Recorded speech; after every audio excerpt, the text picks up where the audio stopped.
Chapter 696. Before leaving the city lord's mansion, Ouyang Shuo was prepared to ask Cao Cao for a person. He sincerely said, "Prime Minister, the Navy expedition this time has strong soldiers and strong horses. The only thing we lack is a military advisor. I hope Prime Minister can help us." Ouyang Shuo bowed with great sincerity as he said this. Cao Cao stroked his beard with his hand, narrowed his eyes and laughed. "Military advisor? Who do you want?"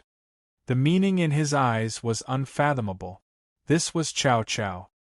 His thoughts were hard to read and no one could understand him.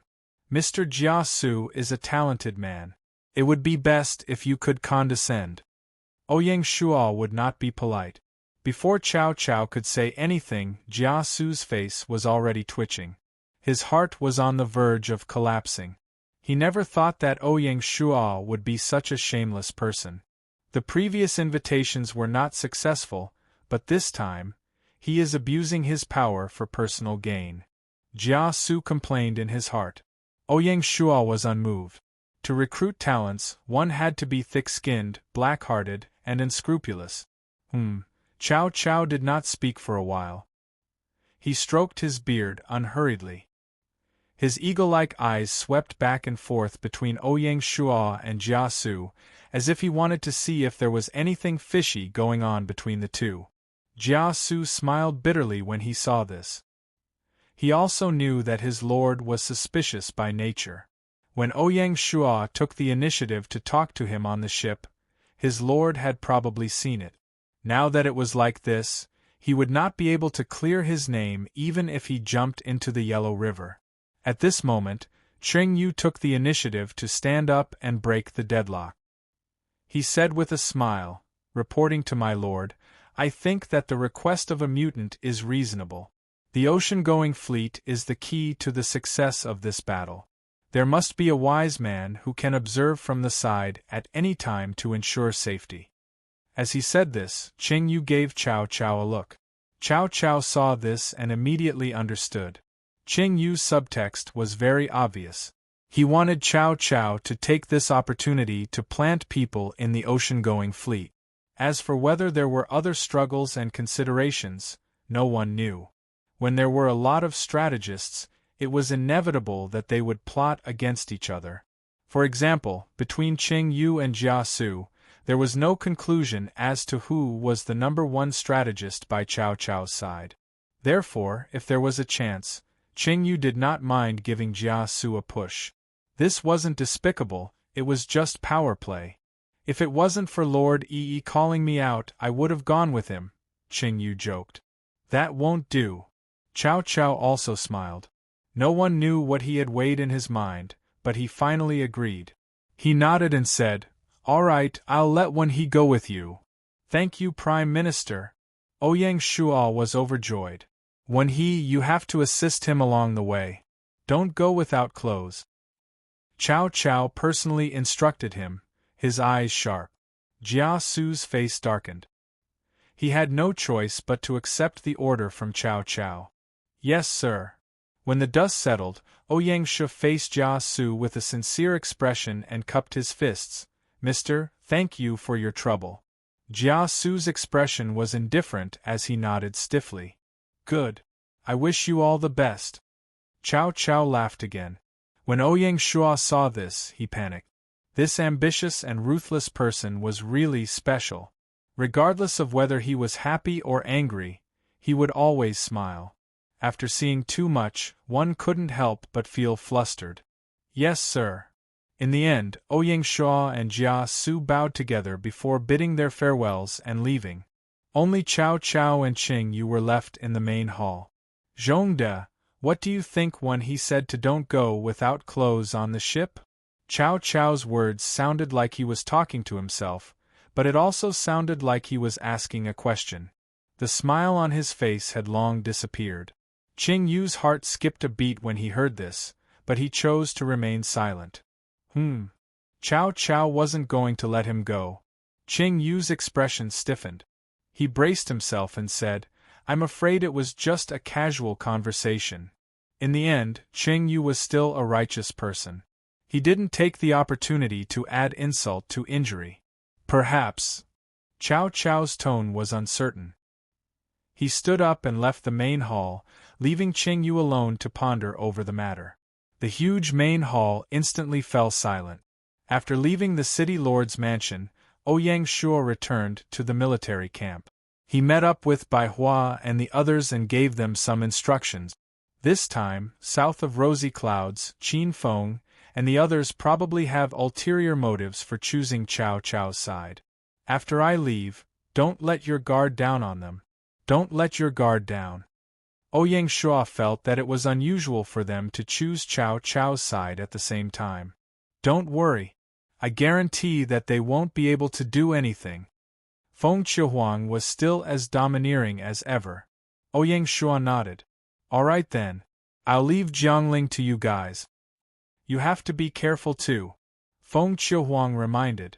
Bayan looked at him with a dubious expression. I will. Ouyang Shuo was rather magnanimous. After discussing some details, they left. Next, Ouyang Shuo began to deploy the troop. Other than the ocean-going fleet, the 3,000 divine guards would naturally follow along. Other than that, Ouyang Shuo also planned to bring along the 1st Division of the city guards. Ouyang Shuo had a premonition that this trip wouldn't be smooth sailing. The division commander of the 1st Division was Zhao Si. He was also a general that Ouyang Shuo admired. He was also an old general of Shanghai City. After experiencing the battlefield, he had matured and could take on great responsibilities. That afternoon, the army quietly left Jiangling and traveled along the river. At the same time, the clouds were moving. Jiangling city guards, mutant army's encampment.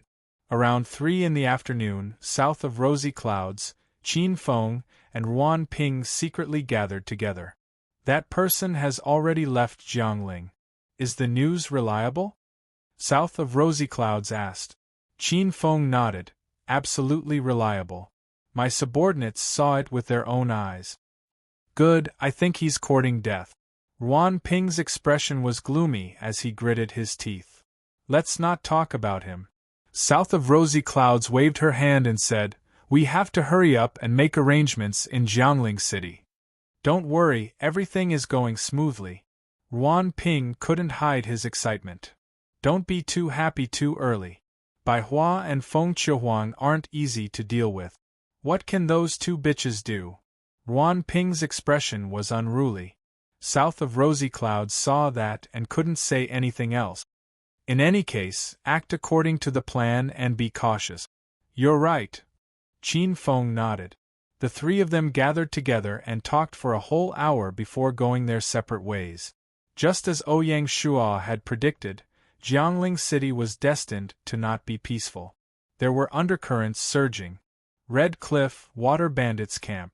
A week ago, the great fire that lit up the history books had long since been extinguished. The Chao army's camp on the shore of Wu Lin was completely reduced to ruins in a sea of fire, leaving only ruins. After the battle, Zhou Yu's army took over this place and rebuilt it as a camp. As such, the 2 water bandits, Red Cliff and Wu Lin, facing each other, were both occupied by the Sun and Lu allied army. One on the east and one on the west, they firmly guarded this part of the Yangtze River. At this moment, it wasn't Sun and Lu's army guarding the 2 water bandits, but the navy led by Xiongba, Battlewolf, and other coastal lords. In this battle, Xiongba and Battlewolf had staked everything on one throw. Each of them had brought an army of 20,000, all of them the most elite of the navy in their territory. Even if the sailors weren't taken into account, the number of soldiers in the army had already surpassed the ocean-going fleet. Apart from that, there were also a few scattered naval forces under the command of the 2. Xiongba was the chief commander and Battlewolf was the deputy commander. The total strength of the allied army had already reached 50 to 60,000, close to the Sun and Lu allied army. Because of this, Zhou Yu was at ease to let such a large army guard the Red Cliff. At this moment, a conversation was taking place in the central tent of the Water Bandit. Do you think the old fox will really come? Battle Wolf asked. Xiongba smiled. Of course he'll come. You're that confident. We're the same kind of people. I know him, Xiongba explained with a smile. Battle Wolf seemed to have thought of something and didn't pursue the matter any further. We've been prey for a few years, he said coolly. It's time for us to be hunters. We can't let the old fox escape this time. Even the most cunning fox can't escape the hunter's trap. Ha ha! The two looked at each other and laughed, brimming with confidence. Ouyang Shua didn't know that so many people were plotting against him. On the Dragonhead, he was discussing a specific battle plan with Jia Su and Jing He. Jia Su was introducing Zhou Yu's naval forces. The enemy's naval forces are led by Lu Su, with Lu Meng, Ling Tong, Zhou Tai, Gan Ning, and a number of other generals under his command. There are about 15,000 of them. They're all elites. Ouyang Shua sighed with emotion. Shanghai City had always been short of naval generals. With the addition of Jing He, Shi Lang, Yu Deo, and Alvaro, they'd finally filled the ranks of commanders. What they lacked right now was a commanding general. Lu Meng, Ling Tong, Zhou Tai, Gan Ning, and the others were all qualified for the job. Ouyang Shua was filled with anticipation at this thought. Sir, do you think Lu Su's army will still go against the current and attack River Tomb City with Zhou Yu's army? Perhaps they've already retreated to the Scarlet Cliff? Ouyang Shua asked. I can't rule out that possibility. Jia Su nodded. Just a little.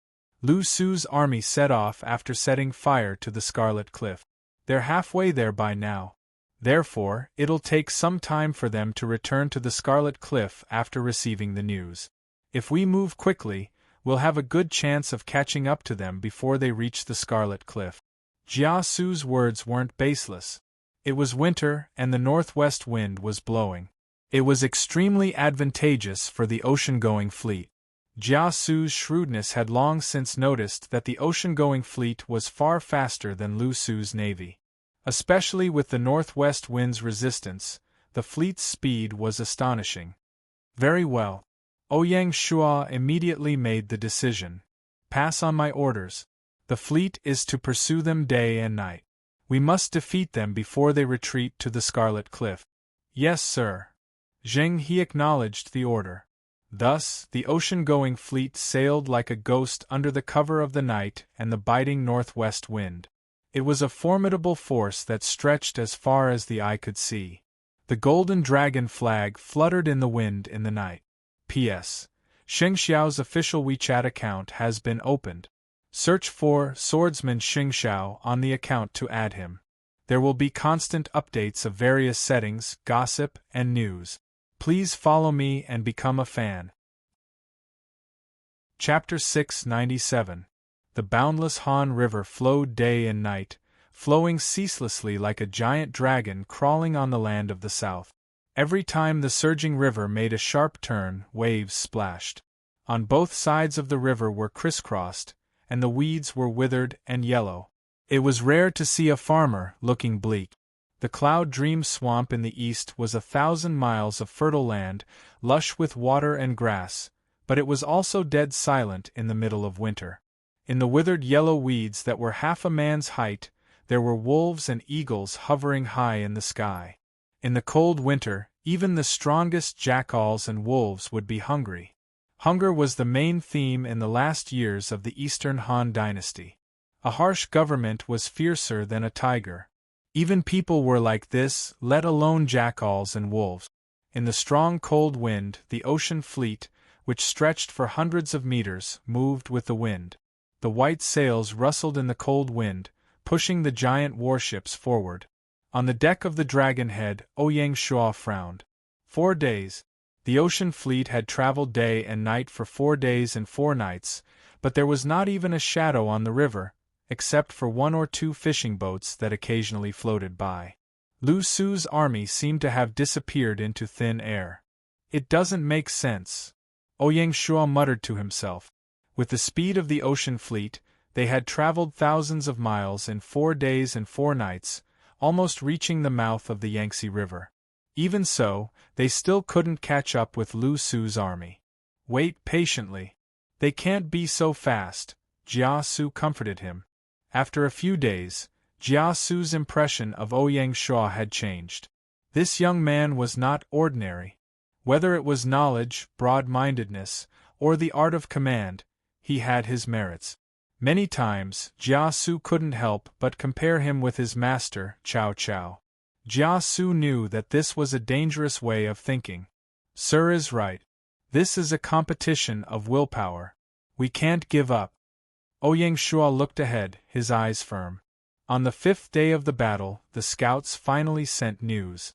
Reporting to Marquis, 100 miles ahead, traces of enemy ships have been found, and they are retreating, the scout reported. 100 miles, that is to say, the enemy is about to enter the Yangtze River? Yes. Ouyang Shuo made a prompt decision and turned around to instruct Zheng He, order the fleet to speed up. Don't let them escape. Once they entered the Yangtze River, it was possible that they would lose them completely. Who knew if Lu Su's army would go upstream or downstream? If they split up and set up a diversion, the situation would be even worse. Ouyang Shuo was thinking of capturing them all in one fell swoop. Yes, sir. Zheng He also realized the urgency of the situation and immediately began to mobilize the fleet. At the same time, the order to fight was issued. The soldiers entered the first level of combat readiness, and the cannoneers began to adjust the cannons in preparation for the big battle. During the rapid march, the formation of the entire fleet was also quietly changing. Such skill and execution could only be achieved by an ocean fleet. The biggest gain from this voyage was to cultivate a group of experienced sailors and navy officers. The ocean-going fleet was like a sharp arrow, breaking through the wave. At around 3 o'clock in the afternoon, the enemy's fleet finally appeared on the empty river. Beat the drums, Zheng He ordered. Boom, boom, boom, boom. The rhythmic sound of war drums echoed across the Han River. With the sound of the war drums, the morale of the soldiers was gradually building up. The formation of the ocean-going fleet had been completely changed. The vanguard was led by 20 giant fortress ships, moving side by side. Their task was to break through the enemy's formation in one fell swoop with the hard and sharp huge ram on the bow. Then came the 3-sail battleships, moving in a line. The 3 battleships were the killers of the river. Once they went all out, no one would be able to resist them. After the battleships, there were 20 giant fortress ships to cover the battleships and provide fire support. Finally, there were countless Taowu fighting ships and Red Horse boat. Their task was to clean up the battlefield and wipe out the remaining forces. The river was narrow. Zheng He thought for a few days before coming up with such a practical formation. On the river not far away, Lu Su stood on the deck with a solemn expression. As the second in command of the River East Army, the real Lu Su in history was ambitious, far-sighted, wise, and brave. He was not an honest man as described in the historical novels. In the year 200, Lu Su analyzed the situation of the world to Sun Quan and put forward a proposal, which was known as the Longzhong Confrontation in the River East, pointing out the strategic direction for the regime in the River East. In the Battle of Chibi, Lu Su was a key figure and played a greater role than Zhuge Liang. At that time, Lu Su was the first to stand out and suggest that Sun Quan join forces with Liu Bei to resist Cao Cao. Lu Su was the first to stand out and suggest that Sun Quan immediately recall Zhou Yu to discuss important matters. At that time, the River East was strong while Liu Bei was weak. The River East was the leader, while Liu Bei was the follower. Needless to say, Zhuge Liang was just a young man who had just come out of seclusion. He had neither fame nor status. Therefore, Zhuge Liang's main role in the Battle of Chibi was to facilitate the alliance between Sun Quan and Liu Bei. This contribution was still worthy of recognition. As for the specific battle, it was the contributions of Zhou Yu, Huang Gai, and others, and basically had nothing to do with Zhuge Liang. In the year 210, before Zhou Yu died, he wrote a letter to Sun Quan recommending Lu Su. Lu Su is loyal and cautious. He can be loyal on behalf of Zhou Yu. If the general can accept my sincere advice, he can die in peace.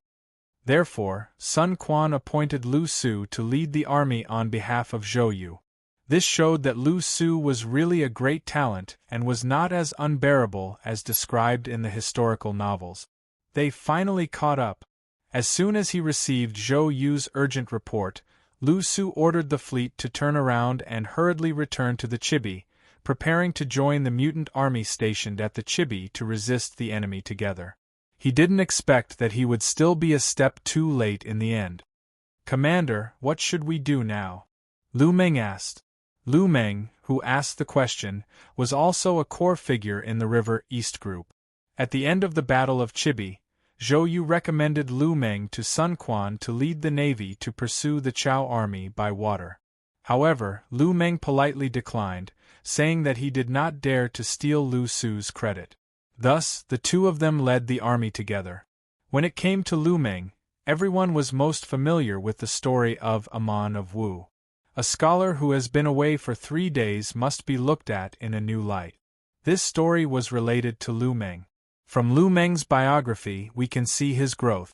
We can see how an illiterate youth became a famous general of Dong Yu Wu.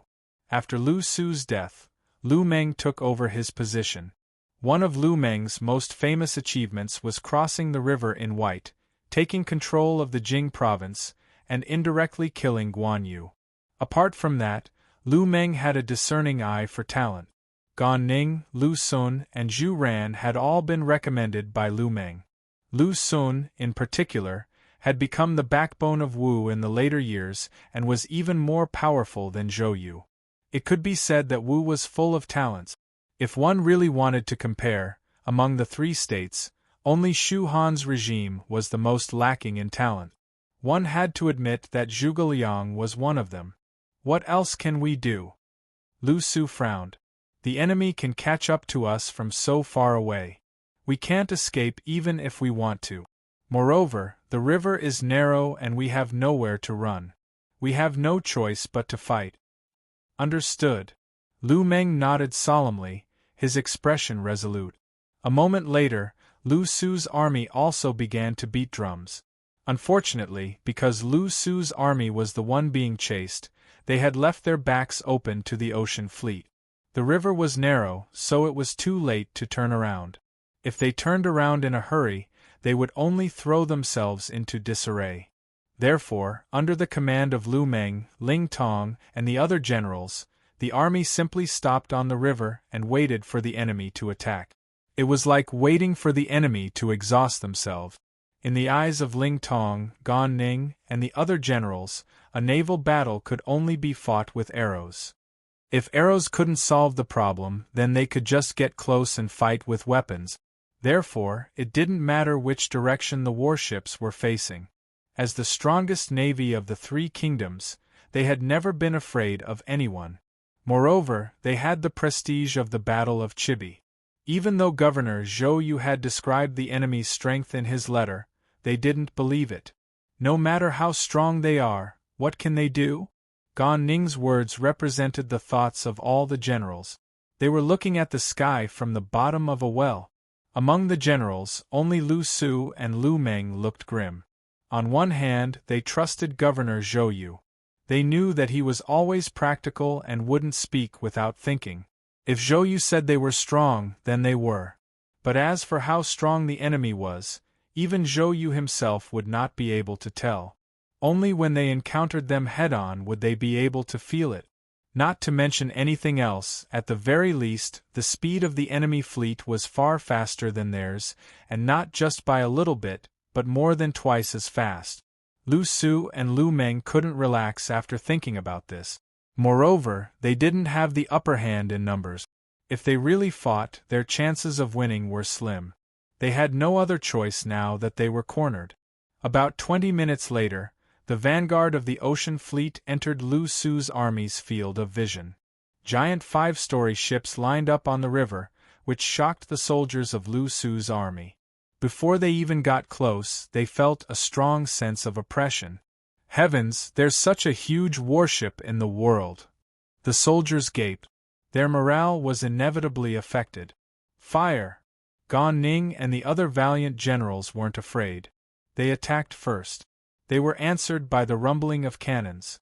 Boom! Cannonballs exploded on the river, blowing up the warships of Lu Su's army into pieces. What's going on? Gan Ning's eyes widened. He didn't know what kind of weapon the enemy was using.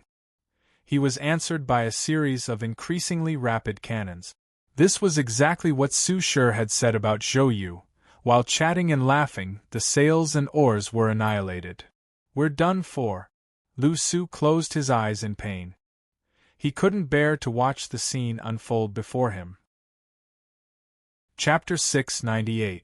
The battle on the Han River wasn't too surprising. Lu Su's army was powerless to fight back against the powerful fleet. They could only take the beating.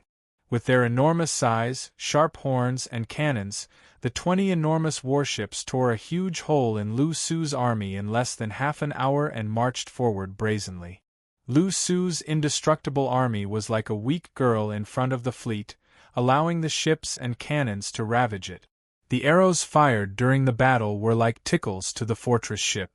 Gan Ning, Zhou Tai, and the other valiant generals stood at the bow, unable to put their skills to use. A volley of cannons accurately hit their flagship, causing it to sway left and right and riddled with holes.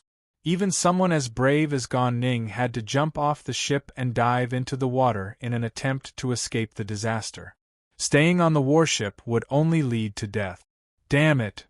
The bone-chilling river water made Gan Ning and the others miserable. The 3 sailing warships that followed closely behind were like 3 deep-sea behemoths that were spurting fire. They were spitting out cannonballs non-stop and blowing up the enemy warships into smithereens. Flames of war raged in the sky, and debris was flying everywhere. Hundreds of cannons opened fire from the upper, middle, and lower layers of cannons. None of the warships along the way could withstand a single wave of attacks from the battleship. Under the bombardment of hundreds of cannonballs, the warships were reduced to wreckage one after another. There were also battleships from the east that were not afraid of death. They tried to push their own battleships, which were already on fire, into the sailing battleships so that they could burn the ships and perish together with the enemy. Unfortunately, none of the warships could successfully push in against the powerful cannons. Before they could even get close, they were riddled with holes and slowly sank to the bottom of the river. What was buried along with them were the lives of hundreds and thousands of Navy officers and soldiers. Lu Su's army's strong morale and willpower began to crumble under the repeated blows. The giant fortress ships, Baiyun, and Scarlet Horse boats reaped the spoils of war with ease. Burning warship wreckage could be seen everywhere on the cold, windy river. The fire burned brighter with the help of the wind. The soldiers couldn't put out the fire no matter how hard they tried. They could only jump into the water with hatred in their hearts to avoid being buried in the sea of fire. The wooden planks that flew out from the battleship covered the surface of the river. It was a spectacular sight. Countless heads bobbed up and down on the surface of the river. They lay on the wooden planks, trying to survive. The bone-chilling river water was undoubtedly hell for the soldiers who fell into the water. The chill in the water was like ice needles, piercing into their skin, muscles, and even bone marrow. If he soaked in the water for too long, even if he could be saved, he would probably fall ill. Jia Su stood on the deck of Dragon Head and stared at the tragic state of the river, dumbfounded. As the saying goes, an eye for an eye. 10 days ago, the Jiangdong Navy had completely buried Cao Cao's navy at the Red Cliffs, ending Cao Cao's ambition to cross the river. Every dog has its day. The previously majestic Jiangdong Navy had followed in the footsteps of Cao Cao's navy. The entire fleet was almost annihilated. On the vast river, there was not a single battleship that could sail normally. In the face of the powerful speed of the ocean-going fleet, they couldn't escape even if they wanted to. Some of the clever ones wanted to dive into the water and quietly go ashore. But Zheng He wouldn't let them do that. The frogman team had already been ready to launch a crazy killing spree under the water. After a huge battle, only a few lucky people were able to escape this calamity. On the surface of the river, countless bodies bobbed up and down, and blood dyed the surface of the river red. If he hadn't seen it with his own eyes, Jia Su wouldn't have believed that there was such a powerful navy in the world. Ouyang Shua's previous promise to Cao Cao was really true. Jia Su was a little more confident about the upcoming battle of the Red Cliffs. Naturally, Ouyang Shua wasn't as emotional as Jia Su. Such a result was not out of his expectations. What he cared about now was the fate of Lu Su, Lu Meng, and the other generals. In a war, the artillery fire was merciless. Ouyang Shua couldn't arbitrarily order the fleet to pick targets to attack. He only hoped that the vitality of the Jiangdong Navy's generals was stronger, so that they could be successfully captured by the frogman team. As the battlefield was swept, good news and bad news kept coming. Lu Su and Lu Meng, two of Ouyang Shua's most valued generals, had been successfully captured by the frogman team and taken to the temporary prison on Dragon Head. Half of his goal had been achieved. The corpses of Ling Tong and the other generals were fished out one by one. The artillery fire was merciless. Not everyone was lucky enough to escape. One could be hit at any time if they weren't careful. Finally, Gan Ning and Zhou Tai, the two fierce generals, were nowhere to be found. Search thoroughly. They must still be in the water, Ouyang Shua said with determination. If Gan Ning and Zhou Tai had escaped, it would be a complete failure for Ouyang Shua. Both of them were adept in the water and had excellent physique. Ouyang Shua had reason to believe that they were still hiding in some corner of the battlefield, ready to take advantage of the chaos to escape. In fact, it was very likely that they were in disguise. The vast river was littered with corpses, the wreckage of warships, and splinters of planks. It was all too easy for someone who was excellent in the water to find a hiding place on the battlefield. Yes, sir. Zheng He didn't dare tarry after receiving the order. He arranged for the frogmen and the Scarlet Horse boats to move out. One was at the bottom of the river, and the other was on the surface. They formed a giant search net and searched all the way down. If they're alive, I want to see them. If they're dead, I want to see their corpses. Following the governor's orders, the frogmen and elite navy kept their eyes wide open. They didn't miss a single suspicious object or corner. Swollen corpses were pushed aside, countless floating planks were removed, and even the wreckage of the warships was carefully searched. According to the commanding officer, keep your eyes open. Don't let even a small fry escape. It was an inescapable net. In an inconspicuous corner on the northwest side of the battlefield, a pair of cold eyes silently watched the enemy search team from beneath a floating corpse. He clenched the broadsword in his hand. The icy river water didn't destroy his willpower. His slightly stiff body still contained an astonishing amount of power, ready to explode at any time to kill the enemy. He knew that he wouldn't be able to escape this time. Just as the search team was about to approach the floating corpse, the broadsword flashed on the surface of the river. With two swoosh swoosh swoosh, 4 lives were lost. This person's broadsword technique was really extraordinary. In his hand, even with the resistance of the water, it still had such lethality. It was really terrifying. The soldiers who were hit screamed before they died. This caused a stir. There's a situation. He's here. Quick, surround him. Capture him alive. Orders were passed to the front line in a messy but orderly manner. The confrontation at the front line was still going on. At every moment there were soldiers dying.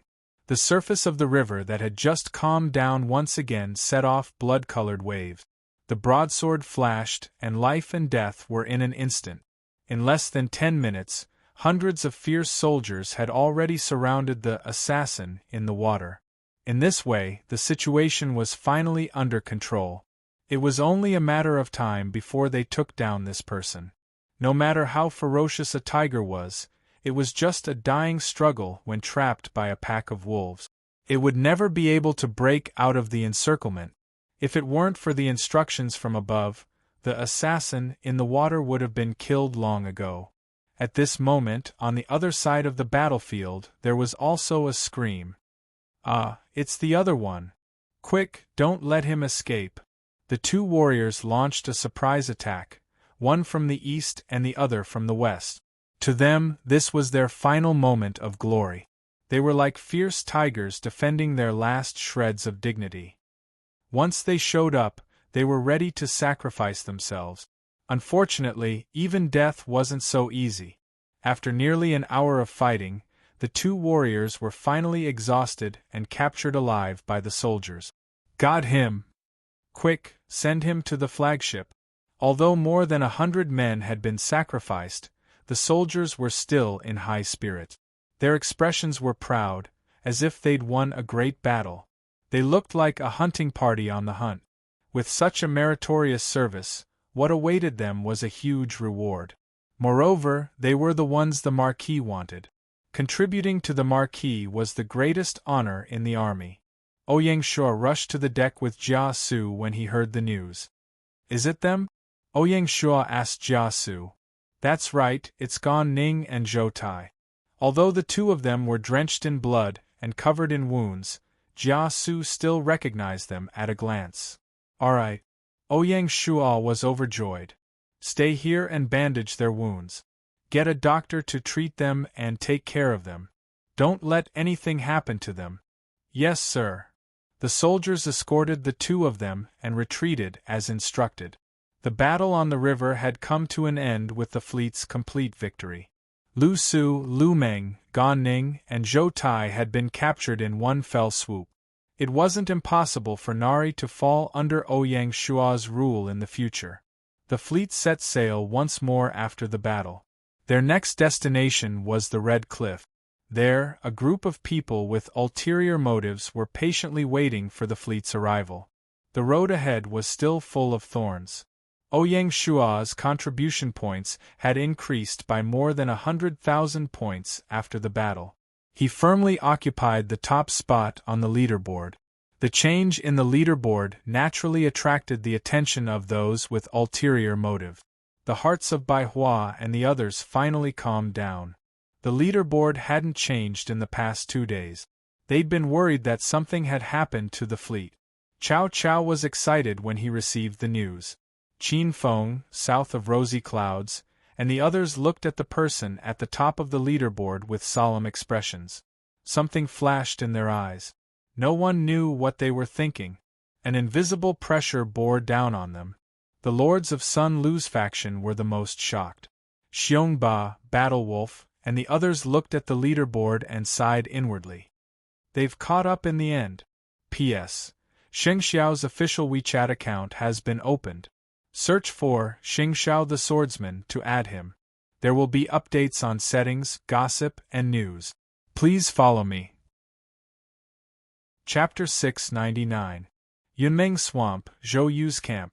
Different from Cao Cao's camp, the lords of Sun Lu's camp could freely choose Yunmeng Swamp, Red Cliff, or Dongting Lake when they first entered the map.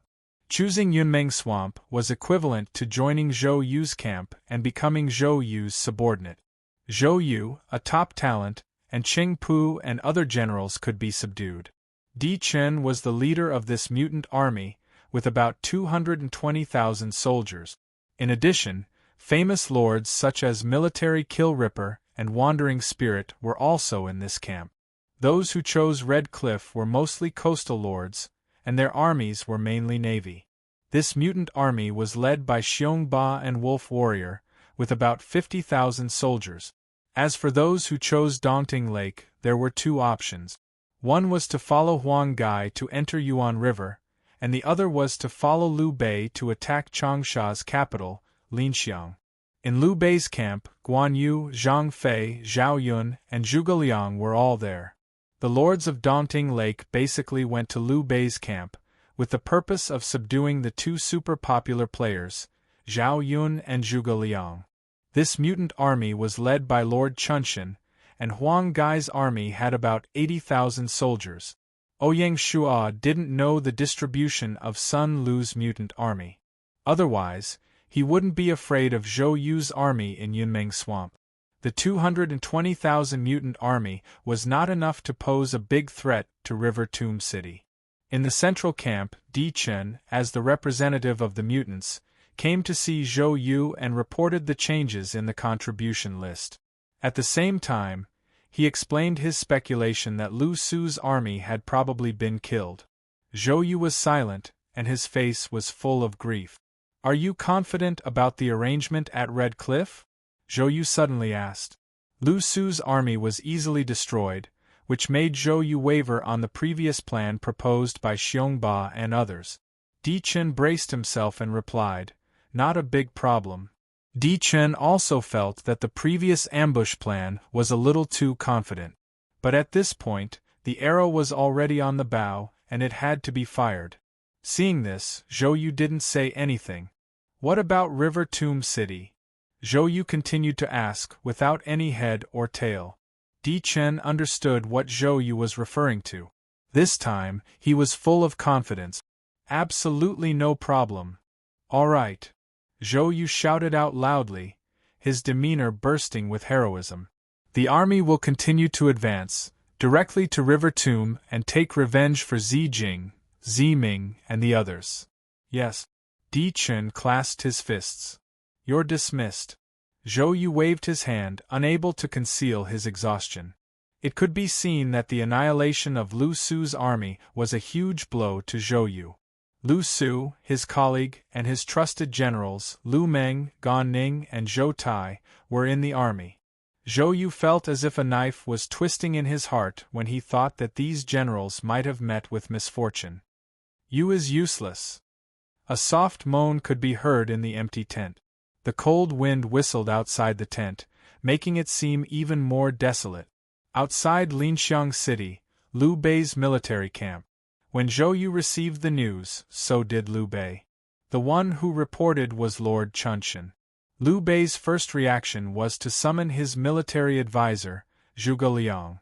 After listening to Lord Chunshan's report, Zhuge Liang did not even think before directly saying, "My lord, Lu Su's army has been destroyed. I am afraid it will be difficult to preserve the Red Cliff. The only plan now is to immediately withdraw from Linxiang and join up with Huang Gai's army. Together, we will head to the Red Cliff and completely defeat the enemy's mutant army." Zhuge Liang was also clear about the strategic position of the Red Cliff. Withdraw? Liu Bei's face showed some hesitation when he heard this. Just yesterday, the governor of Changsha, Han Xian, had already sent someone to the military camp to express his intention to surrender. All that was left was to discuss the details. This also meant that Changsha was already within easy reach. To tell the truth, Liu Bei was somewhat reluctant to withdraw at this time. He had wandered from place to place for his entire life and longed for a territory that belonged entirely to him. "Yes, withdraw immediately." Zhuge Liang's attitude was firm. "How can we do that? Changsha is about to be taken. If we withdraw at this time, it will be a waste of effort." "Withdraw? Absolutely not."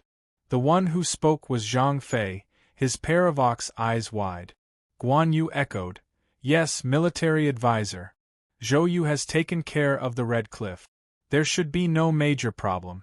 The most important thing right now is to take Changsha." The two brothers were worthy of being Liu Bei's good friends. They immediately saw through Liu Bei's thoughts and joined in the uproar. Zhao Yun was the only one who remained silent. At this time, Zhuge Liang had only recently left the mountain and had yet to display much of his abilities in Liu Bei's faction. Naturally, he had not obtained the sincere support of Guan Yu and Zhang Fei. Therefore, they spoke without any scruples. Hearing this, Liu Bei pretended to be unhappy. With a sullen expression, he scolded, "Second brother, third brother, do not be rude. Hurry up and apologize to the military advisor." "Big brother." Zhang Fei was somewhat unhappy. "If you don't apologize, then don't recognize me as your big brother." Liu Bei used his usual method. As expected, Zhang Fei became anxious.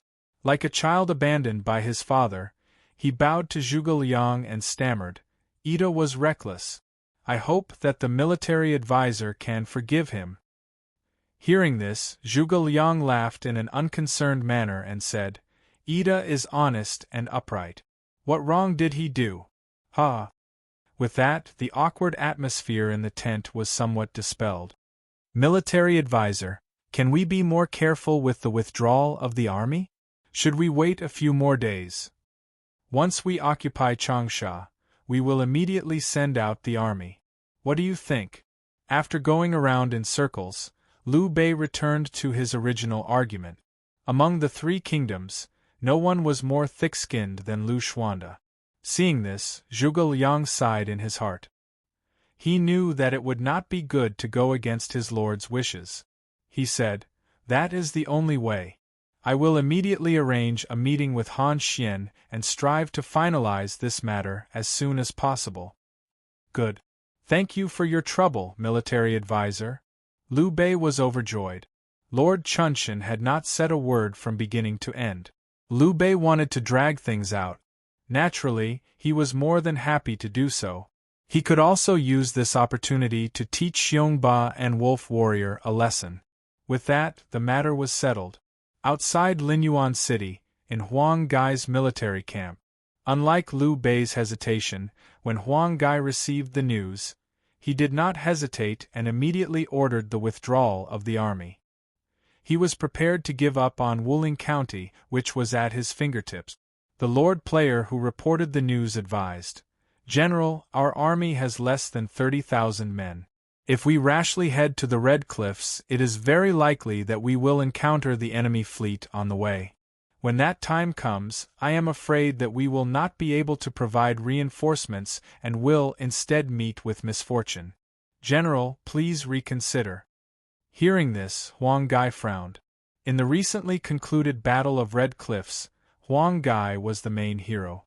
The plan to feign surrender and attack with fire was exactly what Huang Gai had presented to Zhou Yu. As a veteran general, Huang Gai was also a meritorious elder of the River East Group.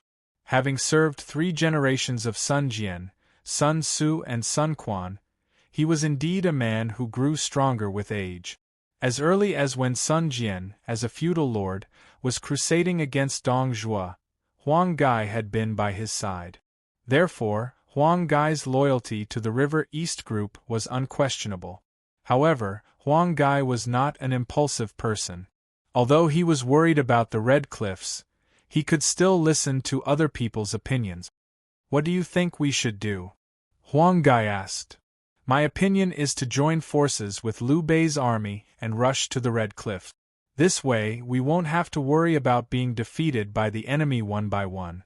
We might even be able to cooperate with the Red Cliffs garrison and launch a pincer attack," the Lord suggested.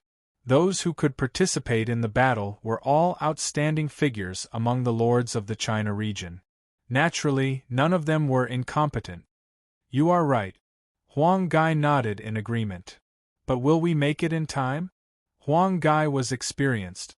From the information revealed by the dissimulated lord, it was not difficult to infer that the enemy's fleet must be approaching the mouth of the Han River and not far from the Red Cliffs. On the contrary, they were still around Dongting Lake, further away than the enemy. As for Liu Bei's army, it was even further away. Taking into account the time spent on the road, the situation was not optimistic. The Lord was very confident. "General, don't worry. The dissimulated army stationed at the Red Cliffs is an elite navy from the main plain. They are prepared in advance. Therefore, I conclude that even if the enemy's fleet arrives at the Red Cliffs before us, they will not be able to take the Red Cliffs easily. Perhaps they will suffer a setback." It was no secret in Sun Lu's camp that Xiongba and Battlewolf were stationed at the Red Cliff. Therefore, we must not rush this matter. We must make proper preparations and annihilate them with absolute military strength. The Lord concluded in a sonorous voice. The Lord's words finally convinced Huang Gai. "All right, we will do as you say. I will send a letter to Liu Bei now." Huang Gai was very straightforward. Then I will take my leave first. With that, the dissimulated lord tactfully walked out of the tent. Big brother, this is the only thing I can do for you. Facing the sky, the lord muttered to himself. There was a trace of melancholy and bitterness in his words, as if there was something difficult to say. If there were other people here, they would definitely recognize that this person was the siege lion. The discord between the dragon-seeking acupuncture point and Shanghai City had long been spread within the Shanghai Alliance. Without exception, everyone stood on the side of Shanghai City and expressed that they did not understand the dragon-seeking acupuncture point's unreasonable actions. After all, before Ouyang Shuo went out to sea, he had specially gathered them and made 3 rules. Moreover, he had said that when Ouyang Shuo was not in the territory, Shanghai City would not interfere with the internal affairs of the members. Therefore, Song Jia's refusal was nothing more than the implementation of Ouyang Shuo's decision before he left. Unexpectedly, the attitude of the members deepened the resentment in the dragon-seeking acupuncture point's heart. As a good friend of the dragon-seeking acupuncture point, the siege lion knew the cause and effect of this matter very clearly. Although he sympathized with the dragon-seeking acupuncture point's fiasco on Izhou Island, he did not blame Shanghai City. The dragon-seeking acupuncture point had complained to him, and had even chosen Sun Lu's camp in a fit of pique. Helplessly, the siege lion could only choose Sun Lu's camp. Firstly, it was to take the opportunity to comfort the dragon-seeking acupuncture point and appease his emotions. Secondly, it was to prevent the dragon-seeking acupuncture point from doing anything irrational. He did not expect Sun Lu's camp to choose a branch. The two of them did not have a tacit understanding, and did not expect to go together. According to the siege lion's understanding of the dragon-seeking acupuncture point, the dragon-seeking acupuncture point was a mission madman who liked to take unusual paths. Therefore, the dragon-seeking acupuncture point had the highest probability of choosing the most unpopular Huang Gai branch. Unexpectedly, the siege lion did not see the dragon-seeking acupuncture point in Huang Gai's army. Therefore, it further deepened his worry about the dragon-seeking acupuncture point. Dragon-seeking acupuncture point, you must not do anything stupid. Otherwise, you will really be consigned to eternal damnation. The siege lion sighed in his heart, feeling extremely conflicted. On one side was his extremely respected big brother. If it was not for Ouyang Shuo's support, the Black Lion City would not be where it was today. On the other side was his few good brothers in the game, a good confidant. As such, the siege lion was really in a dilemma. Chapter 700. The clear Han River surged into the murky Yangtze like a ferocious tiger. The water in the river was clear and turbid. The clear and turbid water flowed in the same river but did not mix with each other, forming a very clear boundary. The victorious fleet sailed down the river and into the vast Yangtze. The torrential waters flowed endlessly. Ouyang Shuo stood at the bow and gazed at the vast Yangtze, recalling the ancient poem that had been sung for 1,000 years. The Yangtze surges east, washing away heroes. Success or failure, vanishing in the blink of an eye. The green mountains still stand, the setting sun glows several times. The white-haired fisherman and woodcutter are used to watching the autumn moon and the spring breeze. A jug of muddy wine is a joyous reunion. Many things from ancient to modern times have become joke. He was filled with emotion. Ouyang Shuo's state of mind was like the Yangtze before him, sometimes surging with passion, sometimes calm. The vast Yangtze had nurtured countless Chinese civilizations and tolerated all things. Only in this way could it last forever. Jia Su stood behind Ouyang Shuo, his expression unreadable, his eyes reflecting his contemplation. The shock that the fleet had given Jia Su had slowly subsided with the passage of time. What Jia Su couldn't understand was Ouyang Shuo's actions in the past few days. After capturing Lu Su, Lu Meng, Gan Ning, and Zhou Tai, Jia Su found it strange that Ouyang Shua hadn't even seen them. He'd only ordered the soldiers to take good care of them. Such behavior was too strange. Jia Su had long since noticed that Ouyang Shua was thirsty for talent. He clearly valued these generals. Otherwise, he wouldn't have ordered that no one be spared when he'd cleaned up the battlefield. If that was the case, why didn't he persuade them to surrender? Jia Su didn't understand. Ouyang Shua sensed Jia Su's confusion, but he wasn't going to explain. It was easy to capture generals on the battlefield, but difficult to subdue them. The hard part was gaining their loyalty. The curtains had just been drawn on the battle map. How could Ouyang Shua expect Lu Su and the others to surrender obediently? If that was the case, he wouldn't dare accept it. There had to be a trap. It was better to wait for the right time than to waste his breath. Ouyang Shua's focus was on how to take the Red Cliff. After defeating Lu Su's army, they didn't really kill all of them. They also took more than 2,000 captives. Intelligence officers had obtained some information from interrogating the captive. One of them was, Lu Su has received an urgent order to return to the Red Cliff immediately. Ouyang Shua was unable to guess if Huang Gai and Liu Bei had received the same urgent order. But what was certain was that the Red Cliff was not peaceful at the moment. They must have made preparations. Especially after the annihilation of Lu Su's army, the enemy would definitely be alerted. As such, Ouyang Shua had to be even more cautious. When he just entered the Yangtze River, Ouyang Shua was still thinking whether he should first go upstream and annihilate Huang Gai's army along the way, so as to avoid any future troubles before dealing with the Red Cliff garrison. Jia Su did not approve of this. It's highly likely that Huang Gai's army has joined up with Liu Bei's army. If we attack rashly, I'm afraid that our enemy will fail and we'll be stuck in a quagmire. We won't be able to extricate ourselves, and this will affect our plan to capture the Red Cliff. On the contrary, as long as they could capture the Red Cliff and cut off their communication with Chai Sang, Huang Gai's army would come uninvited. When that time comes, we only need to wait at the Scarlet Cliff. Why would we need to go on an expedition? Jia Su analyzed this way. When Ouyang Shua heard this, he couldn't help but sigh in admiration. On the 7th day of the battle, aboard Dragonhead. They were only 2 days away from the Red Cliff. Ouyang Shua ordered the fleet to slow down. At the same time, hundreds of Scarlet Horse boats separated from the fleet and brought hundreds of frogmen to the Red Cliff to investigate the enemy's situation. The fleet advanced slowly while waiting for information from the front. On the evening of the 8th day, the first batch of frogmen brought the latest information.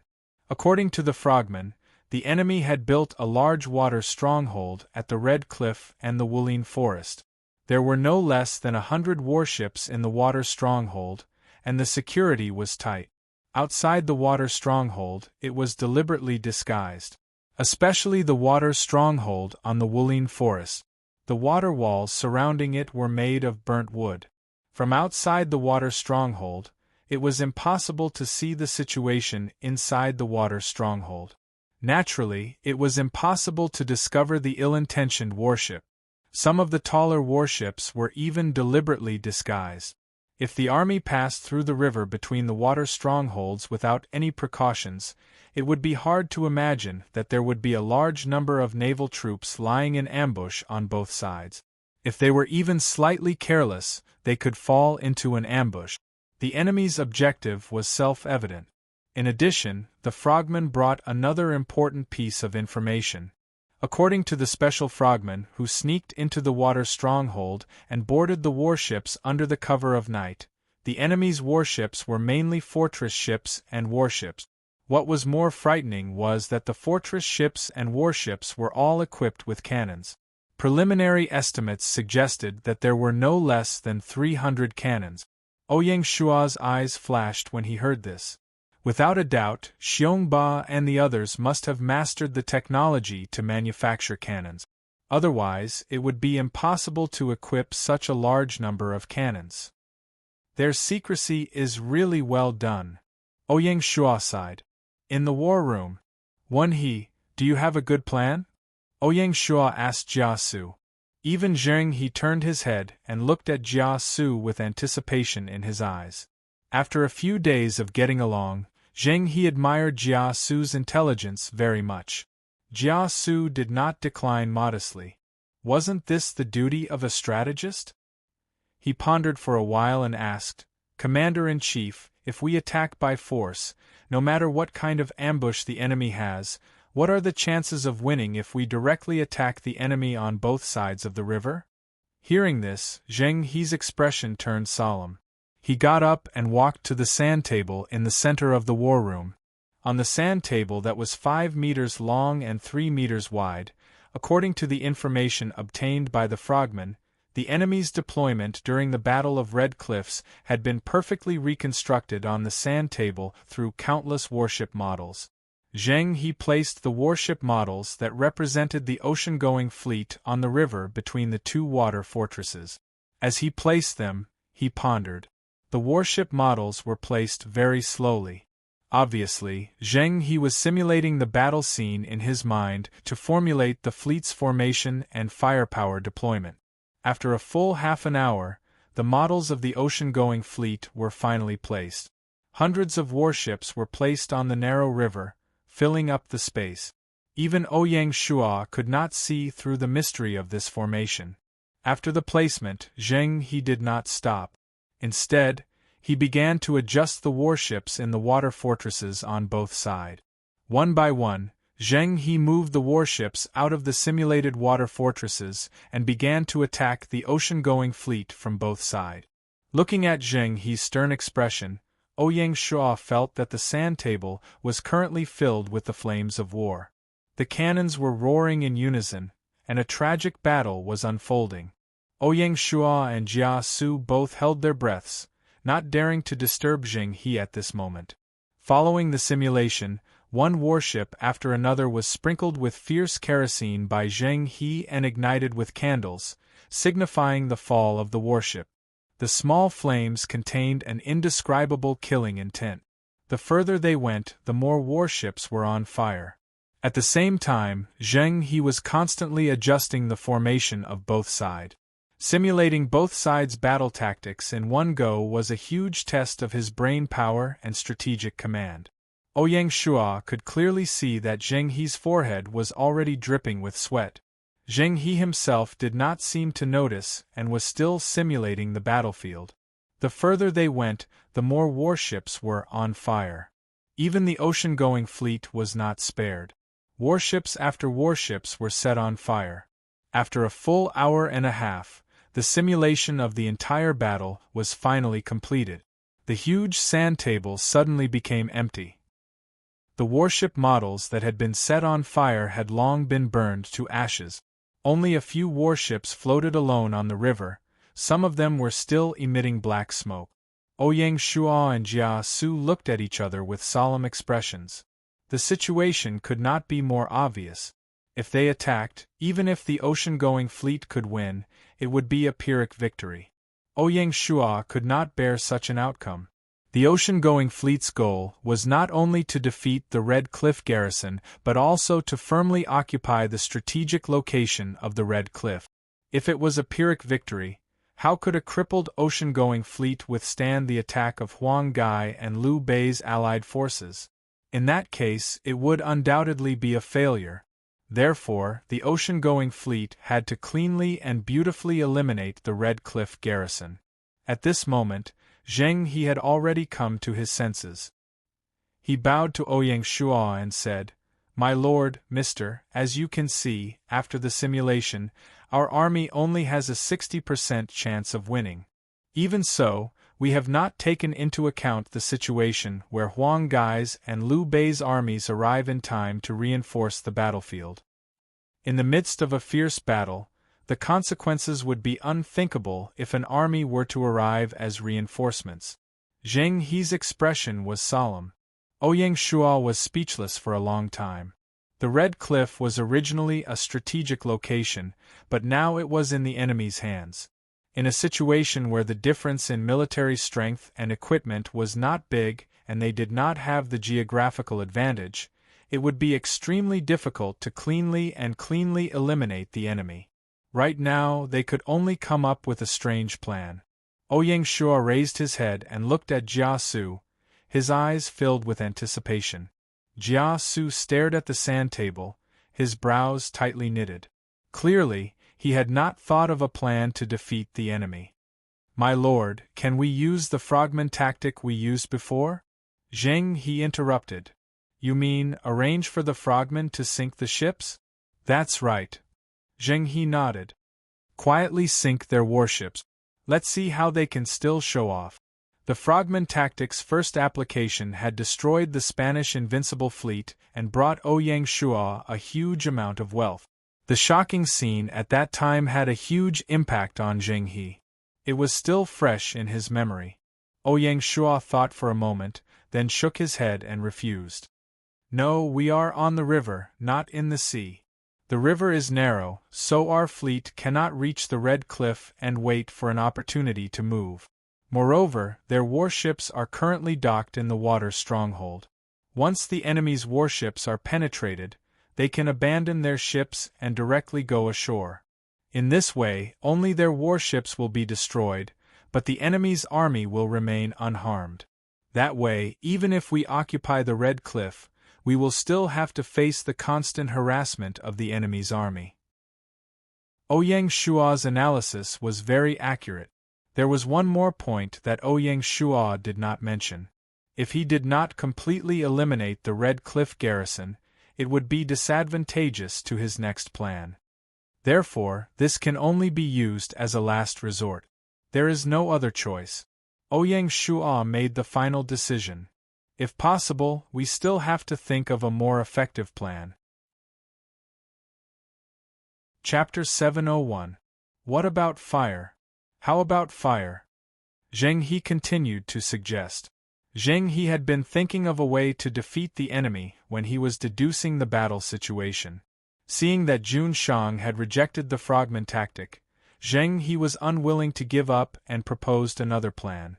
How do we attack with fire? Tell me the details.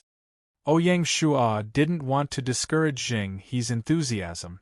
Perhaps their discussion could provide Jia Su with some ideas. Put fierce fire oil and straw on the Scarlet Horse boat, arrange for the frogmen to pull the boat underwater, get close to the enemy warships, and then set the boat on fire. They won't be able to escape. Zheng He explained. Ouyang Shua thought for a while and shook his head. First, the enemy has cannons. The Scarlet Horse boat is such an obvious target. I'm afraid it will sink before it even gets close. Even the frogmen underwater won't be able to escape. Second, the river is narrow and the enemy is attacking from both sides. Even if the Scarlet Horse boat is lucky enough to reach the enemy warships and set them on fire, once the wind blows, the fire will spread. I'm afraid we will be burned. Then, what if we use the night to pour the fierce fire oil on the enemy warships? Zheng He's imagination ran wild. The frogmen are powerful, but they aren't superhumans. How can they bring a large amount of fierce fire oil to the enemy warships without being detected? Ouyang Shua smiled and shook his head. Zheng He was ashamed. Jun Shang is very thoughtful. I admire you. Ouyang Shua smiled and waved his hand. He looked at Jia Su again. Seeing that Jia Su had already shifted his gaze from the sand table, he smiled and asked, Mister, have you thought of a way to defeat the enemy? I do have a plan. I hope Jun Shang can consider it. Jia Su smiled and nodded. Mister, please speak. Ouyang Shua was overjoyed. The two plans proposed by the Commander-in-Chief are good ideas, but they have certain limitations. Even so, they really gave me some inspiration. Frogmen were involved in both strategies, and the frogmen played a central role in both plans. During this time, I have learned a thing or two about special frogmen. At this point, Jia Su paused for a moment, then continued. The frogmen in your army are very amazing. They come and go without a trace in the water, like a dragon crossing the river, only seeing its head and not seeing its tail. So, it is a waste to only arrange for the frogmen to perform auxiliary tasks such as scouting, digging, and towing boat. Overkill. Zheng He clearly disagreed. The naval battle in the Mediterranean Sea had already proven the value of the frogmen. Since I'm a dragon crossing the river, I can't be a snake. I have to show some of the abilities of a dragon. Dragons could hide in the dust, but they could also call the wind and summon the rain. If they wanted to end this battle cleanly, the best way was to execute a decapitation operation. Frogman is undoubtedly the best choice, Jia Su answered Jing He's question. Operation Decapitation? Ouyang Shua's eyes flashed.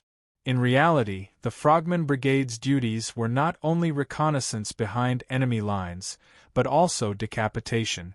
The reason why Ouyang Shua hadn't thought of this was because in his senses, the Frogman team hadn't truly formed yet. Ouyang Shua didn't have much confidence in sending them on such a difficult mission. According to our intelligence, the enemy has a commander in Wulin and Chibi, and each of them has an iconic flagship. As long as the frogmen sneak into the enemy's flagship at night and successfully decapitate it, even if only one of them succeeds, it will be of great help to our next military plan, Jia Su explained further. Sir, allow me to interrupt. Ouyang Shua pressed his hands down. The enemy's flagship is about the same size as our dragonhead. There are no less than 1,000 or 2,000 soldiers on board, and even more sailors. It's very difficult to execute the decapitation. If we aren't careful and make too much noise, the entire water stronghold will explode. If we wait until then, I'm afraid we won't be able to decapitate them, but we'll alert the enemy instead, Ouyang Shua voiced out his concern. If he could really decapitate them, Ouyang Shua would definitely be willing. Jia Su probably didn't know about the settings of the Lord players in the battle map. Once Xiongba or Wolf Warrior was stabbed to death, their troops would disappear from the battle map. In that case, it could be said that it would be effortless to take down Chibi. The crux of the problem now was how to ensure the success of the decapitation. Based on Ouyang Shua's understanding of Xiongba, he wasn't just an ordinary cunning person. He was extremely shrewd, and his protection of the flagship had reached an extreme level. If the decapitation really failed and alerted the enemy, it would be very troublesome. Jia Su's expression was relaxed as he said with a smile, "My lord's worries are correct. What I mean is, as long as the plan is well planned, the success rate should be above 70%. We can take the risk and give it a try." "I'd like to hear the details." Ouyang Shua bowed. "First, my lord said that the enemy's warships, especially the flagship, are the same as our warships. Therefore, we have an innate advantage. We can let the frogmen familiarize themselves with the overall layout and detailed structure of the enemy's warship. In addition, we can also plan a detailed route of action and contingency plans in advance. If the conditions are right, we can even practice. This can be done." Ouyang Shua nodded. "Second, we can use fierce fire oil together. As far as I know, a small amount of fierce fire oil can be stored in sealed wooden barrels. After the frogmen board the ship, they can first place the fierce fire oil in key locations. When the time is right, they can immediately ignite the fierce fire oil.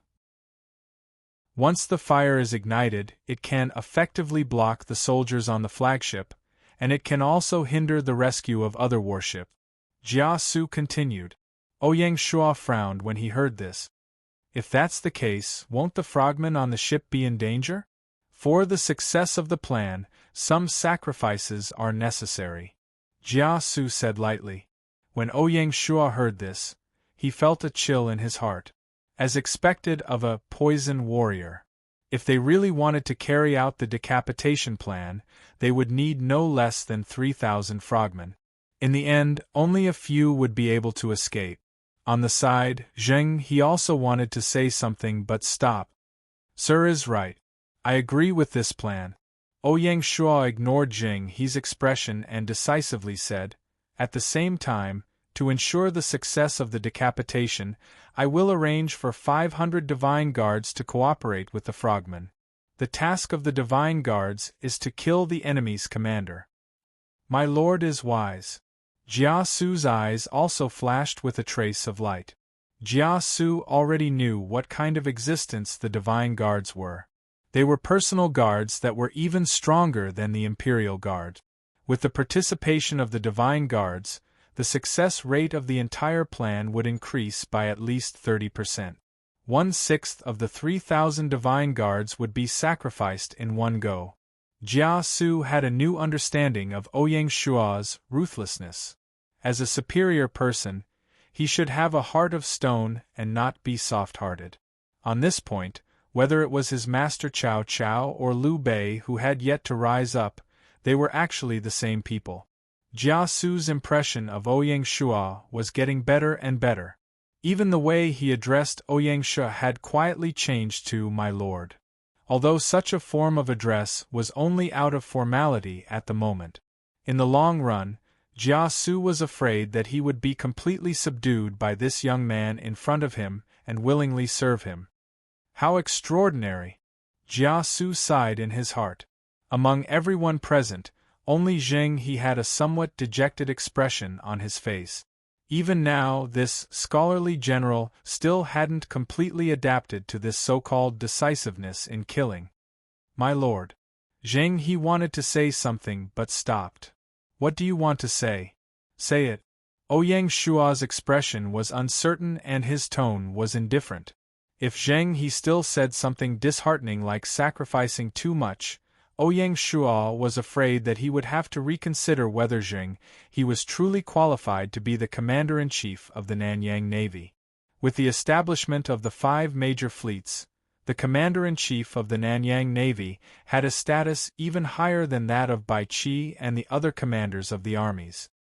He commanded more than 500,000 troops.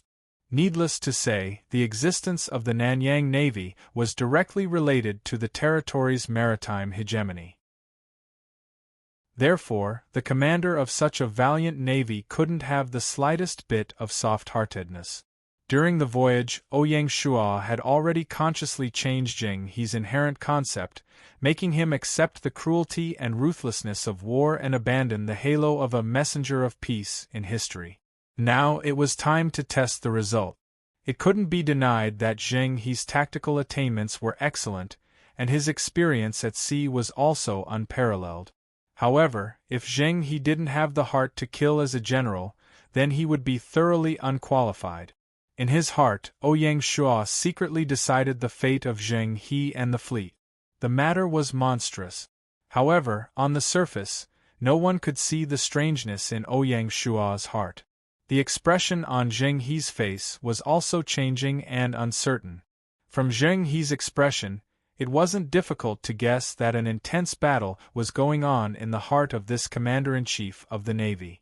The old and new ideas were violently colliding in Zheng He's mind. Scenes from his previous life and scenes from the voyage alternated and changed. Zheng He was like two completely opposite spaces in the depths, his whole person completely torn in half, secretly enduring the heart-wrenching pain. On one side was mercy and on the other side was killing. Before this, Zheng He had been swaying left and right on both sides. To be honest, he was suffering great pain. Ouyang Shua's words had undoubtedly forced Zheng He to the edge of the cliff. Zheng He wasn't a fool. He acutely felt that today's conversation, although sudden, was something that would happen sooner or later. The ruler's patience was limited. Zheng He had to make a choice. The atmosphere in the war room suddenly became heavy, making it hard for people to breathe. An uneasy aura floated in the air. There wasn't a trace of wind in the war room, as if the entire space had been frozen. Even Jia Su's smile disappeared from his face as he silently watched the ruler and minister. After a long time, Zheng He finally raised his head. His voice was hoarse and his whole body was drenched, as if he had just walked out of a steamer. He said with difficulty, "Ruler, this general means that underwater breathing apparatus is very rare. If we can't retrieve the breathing apparatus after sending 3,000 frogmen, the loss will be too great. Should we consider arranging for people to collect the underwater breathing apparatus after boarding the ship and send it back to the fleet first? Yes.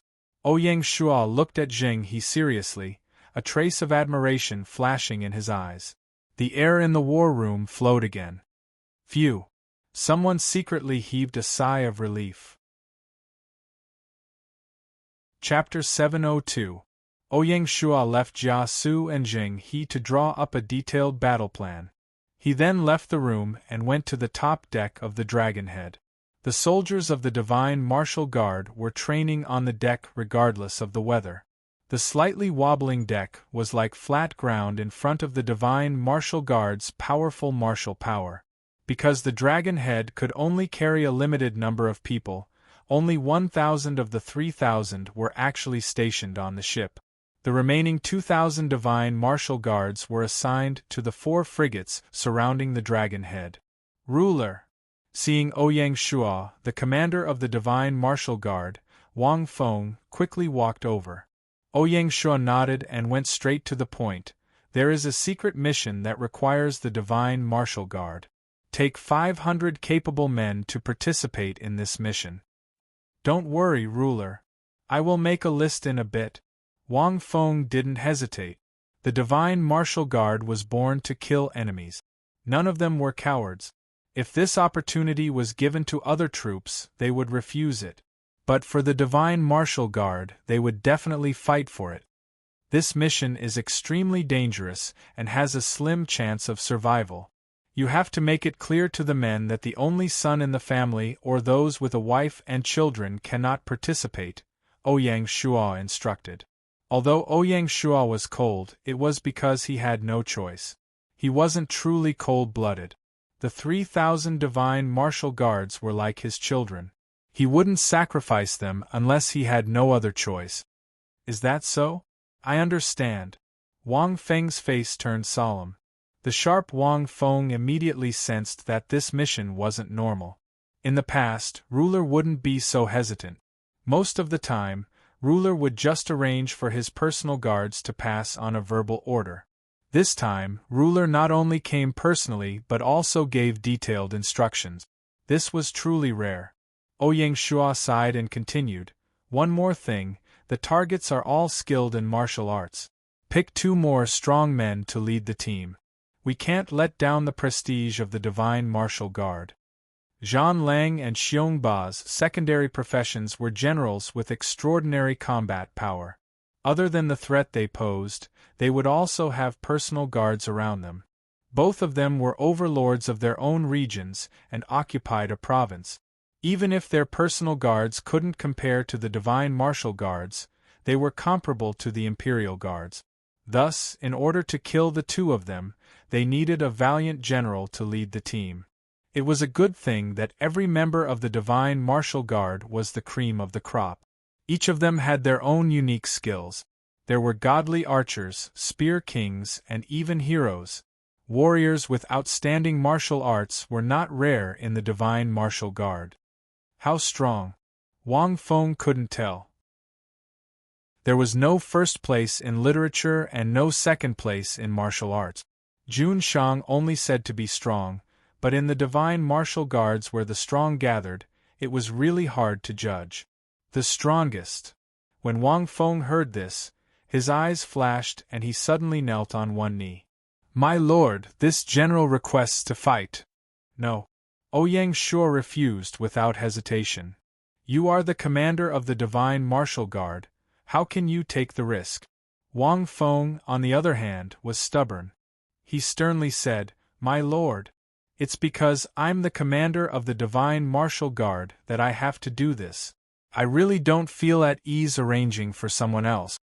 You better think it through. Even someone as powerful as you might die in this operation." Ouyang Shuo's expression was solemn. He couldn't refuse Wang Feng's request to fight again and again.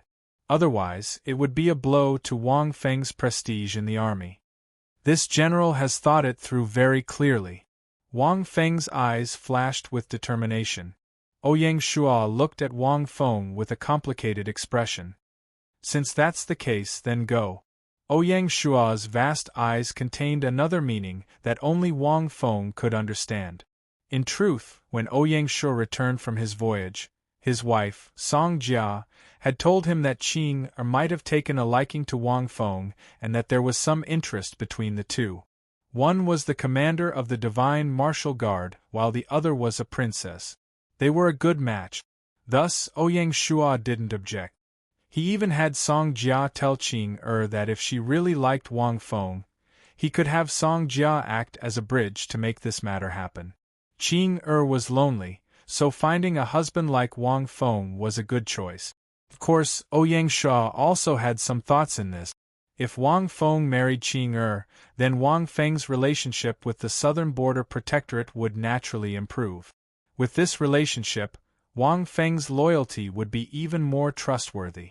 It wasn't that Ouyang Shuo was snobbish and wanted to use his sworn sister to win over a general by his side.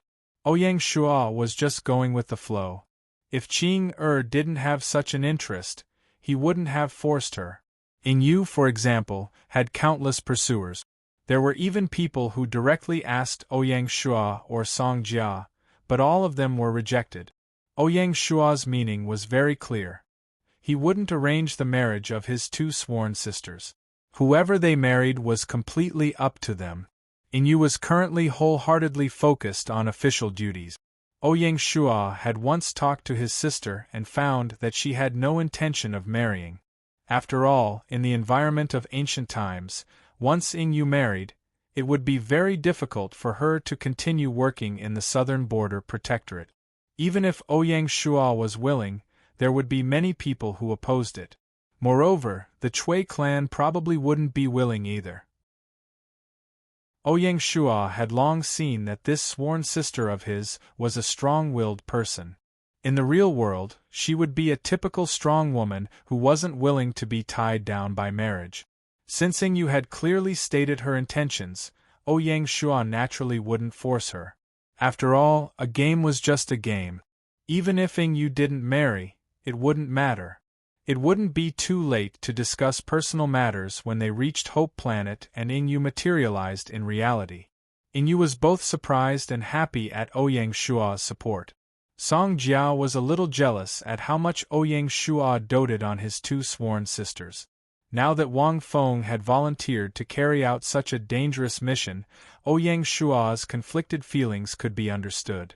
If something really happened to Wang Feng, Ouyang Shuo really wouldn't know how to explain it to Qing. Thank you, Lord. Wang Feng met Jun Shang's gaze and solemnly nodded, thanking him once more. With such a loyal general, what else could Ouyang Shuo say? Just as Ouyang Shuo was sighing with emotion, another shout came, Lord, this general also requests to go to battle. He turned his head and saw that it was Chun Damring, the personal guard captain behind Ouyang Shuo. When Ouyang Shuo saw this, his head swelled and he couldn't help but reprimand, Why are you causing trouble? No matter how he looked at it, there were always troublesome people around him. Lord, this general is also a member of the Divine Martial Guard. Chun Damring had a good reason. At this time, even Commander Wang has stood out. This general can't be left behind. Nonsense. Ouyang Shuo nearly blew his beard and glared at him. Chun Damring, on the other hand, was smiling mischievously. Lord, in terms of martial strength, if this general claims to be second in the Divine Martial Guard, then no one would dare to claim to be first. Picking two strong people to lead the team at once, I can't be absent. He really wasn't modest at all. Are you serious? Ouyang Shuo frowned. He also knew that this personal guard captain might look mischievous, but he was a person who paid attention. Of course this general is serious. Chun Damring nearly patted his chest. Ouyang Shuo gave up and threw caution to the wind. Go, go, all of you go. You'll regret it. Thank you, Lord. Chun Damring was overjoyed and thanked him. He looked at Wang Feng on his left and smiled. Heroes, cherished heroes. Ouyang Shuo shook his head. He didn't have any more thoughts. Finally, he ordered, after selecting the members, report to Governor Jing. Remember, bring the divine armed crossbow and come back alive. Yes, Lord. Wang Feng and Chen Daming bowed in unison. As soon as Ouyang Shua left, the deck immediately became lively. Ouyang Shua and Wang Feng didn't deliberately avoid the divine martial guard members when they talked, so they heard everything clearly. Boss, I'll sign up. Me too. Count me in. Hearing the excitement behind him, Ouyang Shua sighed in his heart. What a group of fearless people! For the next day, the entire fleet revolved around the assassination plan. Selecting members, equipping equipment, preparing supplies, familiarizing themselves with the structure of the warship, familiarizing themselves with the intelligence of the water bandits, conducting mock drills, and so on. With the cooperation of Zheng He and Jia Su, the progress was lightning fast. The entire fleet completely stopped. Morning of the 10th day of the battle. All the preparations for the decapitation operation had been completed. The carefully selected 2,000 frogmen team, along with the 500 most elite divine martial guards, were ready to go. The surface of the river was foggy and cold. In the fog, more than 200 scarlet horse boats carried the soldiers and war supplies, neatly lined up on the surface of the river, waiting for the Emperor's inspection. The cold wind was biting cold, as if it was being cut by a knife. Every soldier stood ramrod straight. Their tall and straight bodies swayed rhythmically along with the scarlet horse boat. Ouyang Shua boarded a scarlet horse boat to send off the soldiers. Ouyang Shua didn't know how to say emotional words. He raised the big bowl in his hand, filled it with wine, and raised it high. My sons, a bowl of wine is to send you off. When you return victorious, there will be delicious food and wine. Cheers! Ouyang Shua drank the wine in his bowl in one gulp. A spicy feeling went from his throat to his lungs, sweeping away the coldness of the morning. His body instantly felt warm. Cheers! The soldiers raised their bowls and drank it in one gulp. Splash! Bowls after bowls were thrown into the river to show their determination. After a brief farewell, the expedition frogman team immediately set off, disappearing into the vast fog. Ouyang Shua stood there for a long time, silently gazing into the distance, his eyes deep in thought. Although Zheng He and Jia Su had formulated a meticulous plan and had considered every possible situation, Ouyang Shua's heart was really uneasy. This plan was too risky, and the opponents were Xiong Ba and Zhan Lang, neither of whom were easy to deal with. One mistake and the whole army would be wiped out. This was the battle that Ouyang Shua had the least confidence in. Emperor! Zheng He reminded him that it was time to go back. Let's go back. Ouyang Shua collected his emotions and prepared to return to Dragon Head. The entire process was seen by Jia Su, and he had a new understanding of this young king.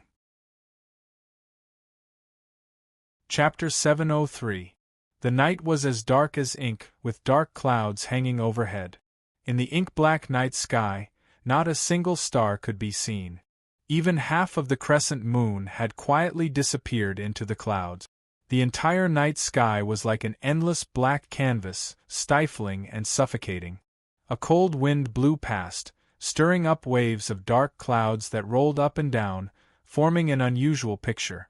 The red cliff quietly crept in the night, like an evil beast withdrawing its fangs, slowly accumulating energy, waiting for dawn to tear all enemies into pieces. In the Wulin water stockade on the west bank of the Red Cliff, nearly 100 warships of various sizes were faintly discernible in the night, like a group of ghosts, quietly lurking in their lair. On the edge of the warship deck, there were lit torches, the flames flickering.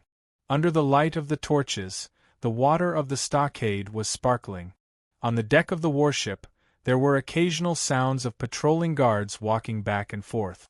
Faint shouts could be heard coming from the inconspicuous cabin. It seemed like some soldiers were gambling and using this as a pretext to pass the boring night. Even the soldiers on night patrol were quietly chatting. "This damn weather, it's so cold, it's so stifling." Yeah, we've been staying in this damn place for so long, and we haven't even seen a ghost. Why do you think we're hiding here? That's for his lordship to think about. Why are you guessing blindly? That's right, what's the point of talking about these useless things? Hurry up and get through this shift, then go back to bed. That's what I call comfortable. Be quiet and be alert. The captain in front finally could not stand it anymore and shouted. The night returned to silence, and one or two whispers of complaint could occasionally be heard in the cold wind. In the center of the water stockade, a giant 5-story ship stood out like a crane among chickens, surrounded by the other warships, like a king, commanding the other warships, high above. That ship was Xiongba's flagship, the Overlord. In this battle, Xiongba was responsible for guarding the Wulin, while the opposite Red Cliff was guarded by Warwolf. On the top floor of the Overlord, in a luxuriously decorated study, Xiongba, dressed in military uniform, sat in front of a desk. An exquisite oil lamp was lit in front of the desk. The night wind blew, and the flame swayed left and right, about to be extinguished. The flickering lights made Xiongba's face look somewhat ferocious. The window of the study squeaked in the cold wind, which was unusually ear-piercing. Is it windy? Xiongba stood up and walked to the window, preparing to close it. He raised his head to look at the pitch-black night sky outside the window and frowned. The moon is dim and the stars are hidden. This kind of weather is abnormal. As the saying goes, the abnormality is the devil. For some reason, Xiongba had been feeling uneasy since daytime. He had a feeling that something bad was going to happen. The ink-like dark night made Xiongba feel stifled and suffocated. But there's no reason. Xiongba shook his head and tried to shake off the messy thoughts in his mind. Slightly suppressing the emotions in his heart, Xiongba simply closed the window, not wanting to take another look at that strange night. Half a month before the battle began, the Yan-Huang alliance had already been preparing for this battle. In Di Chen's words, no matter what, the Yan-Huang alliance had to take this opportunity to suppress the Mountain and Sea alliance and take back their authority in the China region. The explosion in the first half of the year was a way for the Yan-Huang alliance to accumulate energy. Shanghai City's promotion to a Grade 3 county city had slightly suppressed their fighting spirit. However, it did not affect the overall situation. The real battle was still in the battle map. After obtaining the cannon manufacturing technology, Xiongba was even more confident. How can you say that you have no clothes? It's time for you to take a big tumble.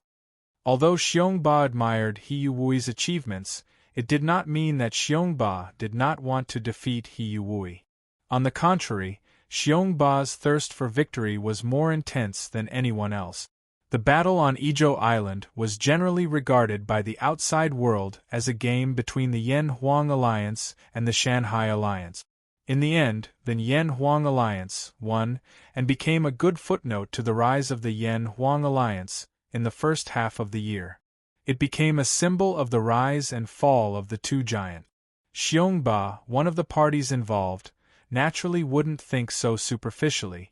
Although taking down Izhou Island was Xiongba's proud work, he had also publicized the fruitful results of this war on different occasions, whether openly or secretly, to enhance the prestige of Overlord City.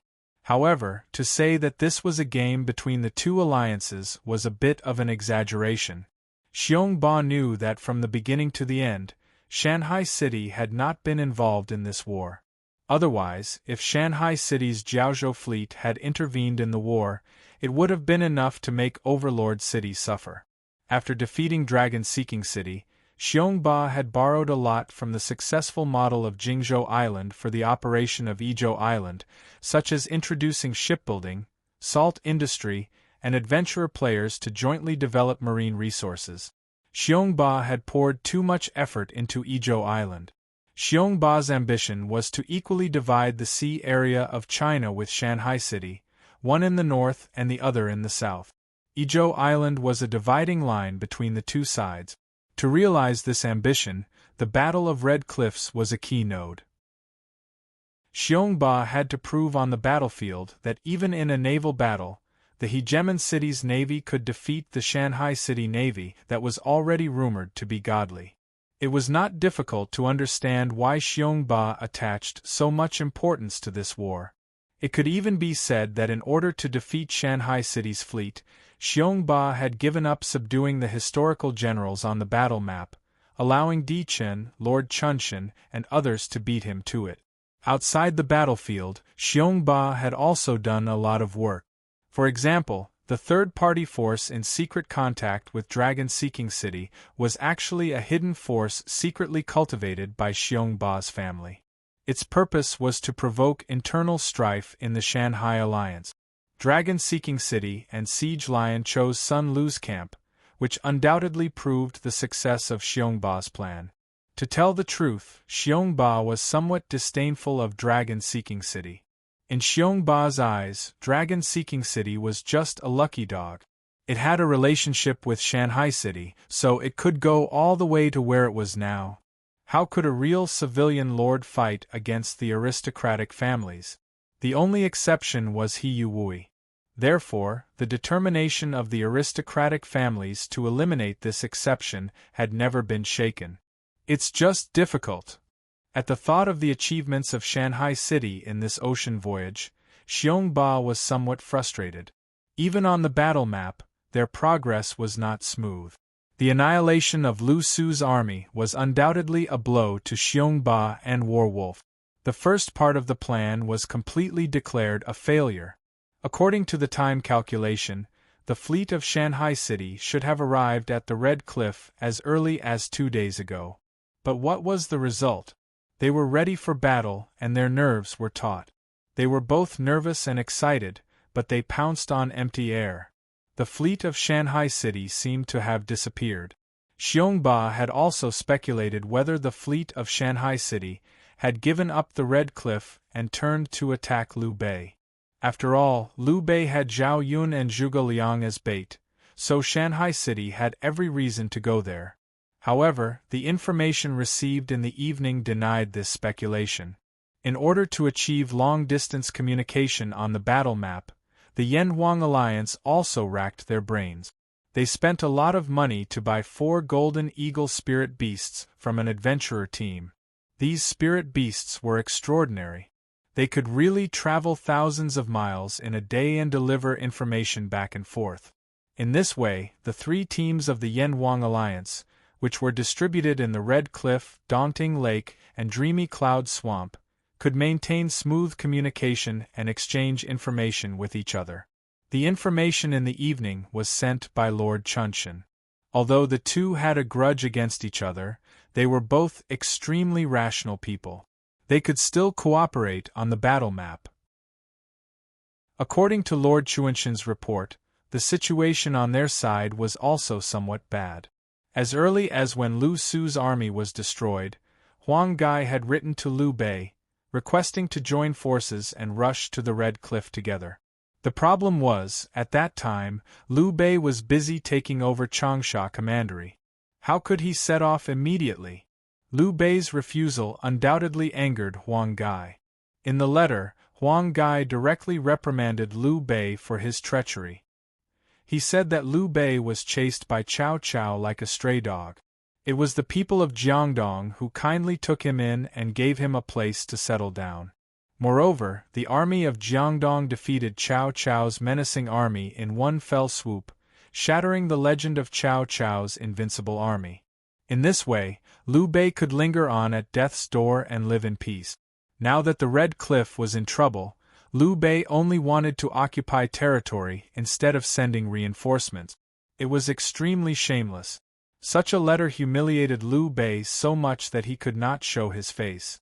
Guan Yu and Zhang Fei even exploded on the spot, muttering that they would lead their troops to fight Huang Gai. Fortunately, Liu Bei knew that he was in the wrong. In the end, he stopped the two of them and avoided a civil war. Even so, a rift had already formed between the two sides and they could no longer cooperate. In a fit of anger, Huang Gai personally led the army toward the Red Cliff. According to his calculations, it would take them 3 days to reach the Red Cliff. As for Liu Bei, he was not completely indifferent. While Liu Bei was busy pacifying the people of Changsha and stabilizing his rule, he was also preparing for the expedition. At the same time, in order to pacify the River East group, Liu Bei had Guan Yu lead the vanguard of the navy and set off for the expedition ahead of time. In other words, the fleet of Shanghai City was not attacking Liu Bei at all. Xiongba and Zhan Lang were puzzled by this. Logically speaking, if they really wanted to attack the Red Cliff, shouldn't it be better to do it as soon as possible? If they delayed it for too long, what should they do when the armies from all sides gather at the Red Cliff? Should they wipe them out all at once? Xiongba did not believe that Wu Yi would be so arrogant. There must be something fishy going on here, Xiongba thought. But where exactly is the problem? Xiongba had never been able to figure this out. Could it be that there's a traitor among us? Has Ouyang Shi already found out about the arrangements at the Red Cliff? Is that why the fleet of Shanghai City doesn't dare to come? Xiongba could not be blamed for being paranoid. They simply could not afford to lose this battle. Xiongba focused his suspicions on the other lords. For a moment, the Red Cliff was in a state of panic. The tense atmosphere had yet to dissipate. But no matter how much he investigated, he could not find a single suspicious person. Because of this, Xiongba locked himself in his study and pondered hard. Now it seemed that this had no effect. Forget it, I'll go to sleep. Xiongba finally let out a long sigh and left the study. The oil lamp in the study gradually extinguished, and the room became pitch black again. The night was getting darker and darker. Late at night, even the soldiers who had gathered to gamble had dispersed and gone to rest. The water stockade became increasingly quiet. Only the howling of the cold wind could be heard in the air. At this moment, a group of ghosts sneaked in from the bottom of the water stockade and headed straight for the Overlord. An unexpected battle was about to take place in the pitch-black night. This night was destined to not be peaceful. P.S. Sheng Xiao's official WeChat account has been opened. Search for swordsman Sheng Xiao on the account to add him. There will be constant updates of various settings, gossip, news, and so on. Seeking attention, seeking fans. Chapter 704. In the dark of the night, Wang Feng led 250 divine guards and 1,000 frogman soldiers into the Wulin water stockade silently.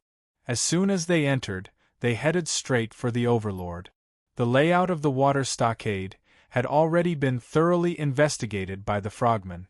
The entire army of assassins was like a school of fish, slipping through the water without anyone noticing. As soon as the frogmen got close to the Overlord, they spread out according to the drill and surrounded the Overlord. 100 frogmen retrieved their underwater breathing apparatus along the way and prepared to retreat. Go! Wang Feng made an attack gesture in the dark of the night. Like a chain, it was transmitted to the entire army.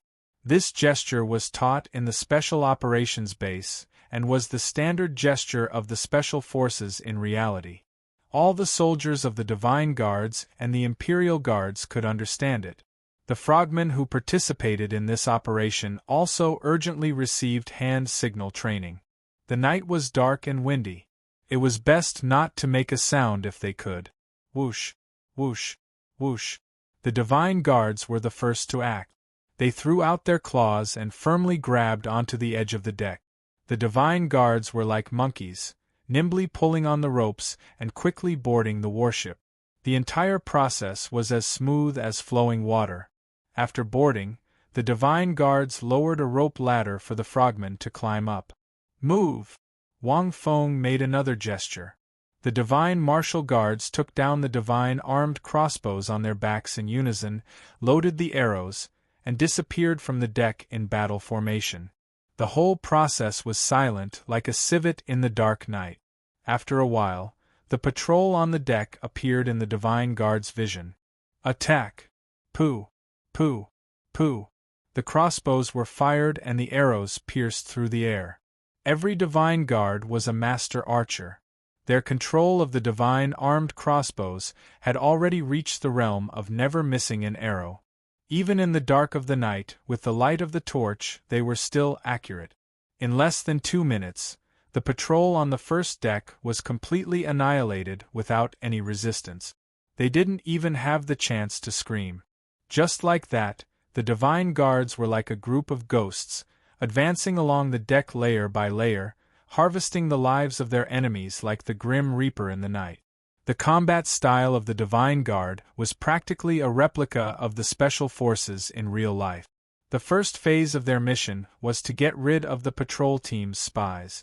On the other side, except for the 50 people who were responsible for sinking the ship, the rest of the Frogman team had all boarded the ship. There were also hundreds of barrels of fierce kerosene. "Quick, hurry up!" The commanding officer deliberately lowered his voice and commanded everyone to take action. The Frogman team immediately transformed into an army of ants, transporting barrels of fierce fire oil to every corner of the battleship and pouring them out.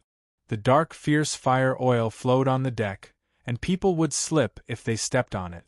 The location of the ferocious kerosene was precisely calculated. Once it was ignited, the entire warship would turn into a sea of fire. By that time, even the frogmen would not be able to escape. Therefore, this was the last resort. It could be considered a form of insurance. After arranging the fierce kerosene, the frogman team didn't stop for a moment and immediately dispersed. According to the tasks assigned to them before they set off, some led teams into the cabins and were responsible for killing the crew members. A large number of sleeping sailors were killed in their sleep. The scene was extremely tragic. Occasionally, those who woke up were quickly killed, letting out 1 or 2 suppressed screams across the silent night sky. Blood began to corrode the dark night. Some frogmen lined up and went to support the Divine Guard. After all, the number of Divine Guards was limited. It wasn't easy to take down the top deck, and they needed firepower support. Some hid in the dark corners, ready to ignite the fierce kerosene at any time. These people responsible for igniting the fire were basically equivalent to members of the suicide squad. The last part was responsible for guarding the periphery and guarding against enemy reinforcements. The night was getting darker and darker. The dark night was oppressive and filled with an invisible smoke that was suffocating. Even the night wind had stopped, and the surroundings were silent. On the top deck of the Overlord, the Divine Guards had assembled. At this moment, the moon hidden in the clouds suddenly revealed itself. The soft moonlight shone down, illuminating the figures of the Divine Guards. Their armors were already stained with blood. Not every killing operation would be smooth sailing. If the location of the ambush was wrong, or if someone was lucky enough to escape the first round of attacks, then the Divine Guards would have to fight with their lives on the line. They had to ensure that they could quickly finish off the enemy without making a huge noise. The best way was naturally to engage in close combat. This way, it was unavoidable that they would be covered in blood, and some even died. The murderous aura of the Divine Guards had already taken form, making people fearful. Up until now, everything had gone smoothly, and there were no major accidents. Wang Feng, who was leading the team, didn't have a trace of joy on his face. Wang Feng knew that the next operation would be the biggest test for them. Everything that had happened before was just an appetizer. Intelligence showed that Xiongba's study and bedroom were both on the top floor, so the defense here was the tightest. There were 3 layers of defense inside and outside. The outermost layer was still the Navy patrols, numbering over 100 people. The middle layer was Xiongba's Imperial Guards, numbering around 200 people, all well-equipped and brave. As for the innermost layer, it was naturally Xiongba's personal guards, also numbering 100 people. It would be extremely difficult for the Divine Guards to break through these 3 layers of defense. Luckily, the Divine Guards weren't fighting alone. 10 minutes later, 300 of the most elite frogmen arrived. "General," the frogmen's commanding officer reported. "Move out." Wang Feng was as decisive as ever. Once everyone arrived, the battle began. 500 people quietly surrounded the patrols under the moonlight, and the divine armed crossbows fired again. Pooh! Pooh! Pooh! The outermost patrols didn't resist at all, and were instantly turned into porcupines. Seeing this, Wang Feng secretly let out a sigh of relief. One had to know that the patrols were less than 100 meters away from the Imperial Guard. If they made any loud noises, the Imperial Guards would hear them. When that happened, the situation wouldn't be good. At this moment, an accident happened. At the back of the cabin, a member of the patrol team walked out unsteadily. From the looks of it, this person had temporarily left the team and ran to the side to relieve himself. "I'm back!" As soon as the person came out of the cabin, he saw his brothers lying in a pool of blood. Murder, ugh! As soon as he shouted, an arrow pierced his throat and he fell to the ground dead. When this person first appeared, the divine guards thought the battle was over, and it was the time to relax. They didn't expect that such an oversight would allow a fish to escape the net.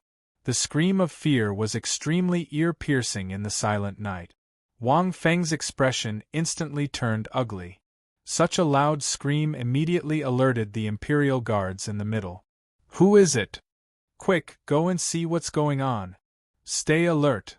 Prepare for battle." The Imperial Guards in charge of guarding were indeed elite. They panicked but didn't panic.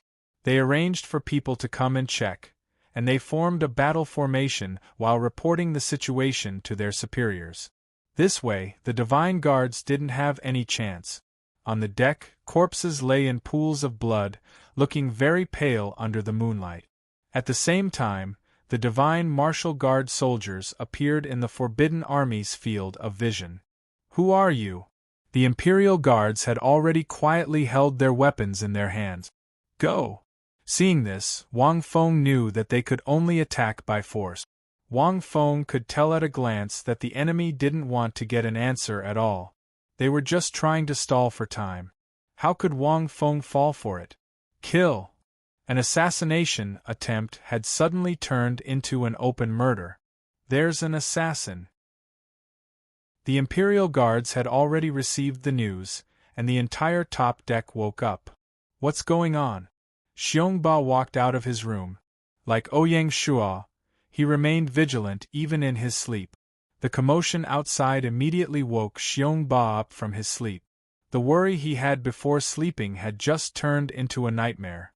In his dream, Xiongba saw the entire water stronghold in a sea of fire. "Sir, there's an assassin outside." The Imperial Guard captain hurried over to report. "Assassin? What assassin?" Xiongba didn't react for a moment. Was it sent by the other lords? Xiongba was puzzled. This water stronghold was like a military camp. How could there be assassins? Could it be that there was a spy hidden among them, and they wanted to take advantage of the chaos to cause trouble? Xiongba wasn't very panicked at this moment. If it really was a spy that jumped out, Xiongba would be happy instead. It would save him the trouble of blindly thinking about it. Xiongba didn't believe that anyone could assassinate him in the water stronghold.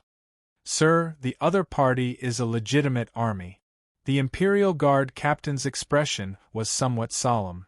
"I just received news that the entire flagship has fallen. The Imperial Guards are holding them back." "What? The situation has already reached this point?" Xiongba was shocked. "Sir, quickly retreat." The Imperial Guard captain's expression was somewhat anxious. "Retreat? No, let me think." Xiongba was Xiongba after all. He wasn't a coward. Suddenly, he had a flash of inspiration. Damn it, they couldn't have been sent by Wu Yi, right? How did they sneak into the water stronghold? The domestic players didn't know about the underwater breathing apparatus. Immediately sound the alarm. They must have eaten a bear's heart and a leopard's gall to dare to mess with the King of Hell. Xiongba wasn't a good person. The other party dared to behave atrociously in his territory. He wanted these people to not return. "Wu Yi, I didn't think you would use such a lowly method." Xiongba calmed down. It was as if he had won a battle, and the corner of his mouth revealed a trace of a smile. as expected of an ambitious and ruthless person. His way of thinking was different from others. The rumbling sound of war drums suddenly exploded in the water stronghold, completely breaking the silence of the night. Like a frying pan, the sleeping water stockade immediately woke up. The sleeping beasts opened their eyes and revealed their mouths full of fangs, as if they were about to devour someone. Chapter 705. The alarm sounded and hundreds and thousands of torches were lit one by one. They were like stars in the night sky, illuminating the water stockade as if it was daytime and completely dispelling the darkness of the night. What happened? Awakened by the ear-piercing alarm, the soldiers who had just crawled out of their warm blankets asked each other what was going on in a daze. I don't know. It's the flagship. I heard there are assassins. Assassin? Who's so audacious? Does he not want to live anymore? Damn it! How dare they disturb my sweet dreams? I will definitely teach them a lesson. That's right. You're making a ruckus in the middle of the night. You're not even letting us rest properly. The soldiers who had been woken up were filled with resentment. Stop quarreling and gather on the deck. The leading officer began to gather the troops. The warships around the Overlord were already closing in on the Overlord, preparing to set up a springboard to provide support. To the navy of Overlord City, being provoked in their territory was something that could not be tolerated. After being stifled for so many days, the soldiers had long wanted to stretch their muscles and bones. Perfect, let's start with these goddamn assassins. The soldiers were filled with killing intent. A murderous aura gathered above the water stockade. At the same time, in an inconspicuous corner of the water stockade, an ambiguous gaze was cast over. Overlord City's navy was not the only one stationed in the Wooling water stockade. There were also two other feudal lords. Interesting. A suzerain sighed. Naturally, they wouldn't join in the fun and would just watch the show quietly from the sidelines. Up until now, no one believed that the enemy's assassination would succeed. That was simply wishful thinking. On the top deck of the Overlord, the atmosphere was tense to the extreme. General, the enemy's water camp has been alerted. What should we do now? The soldier asked Wang Feng. Wang Feng didn't panic, and a look of determination flashed across his face. Gather all the frogmen to the top deck, and ignore everything else. Once the team has assembled, immediately set the fire. Understood. A trace of determination flashed across the soldier's face. Before they set off, they had already thought about the consequences of setting a fire. They were unafraid of death. Tell the frogmen to start working immediately. Don't let the target escape. Wang Feng added. Don't worry, General. I've already given the order. Then let's fight. Wang Feng threw away the god's crossbow and took out his spear. Kill. Immediately, the divine martial guards and the forbidden army clashed. The two most elite troops were like a needle against an awn, competing with each other. In comparison, the 300 frogmen were not enough. After all, they came from the navy and were not good at close combat. As the alarm sounded, the Overlord also woke up. Before the frogmen could reap their lives, the soldiers on the warship had already put on their armor and rushed out of the cabin. Even the sailors of the warship had picked up their weapons and joined the battle. On every deck, in every corridor, in every room, a massacre was taking place.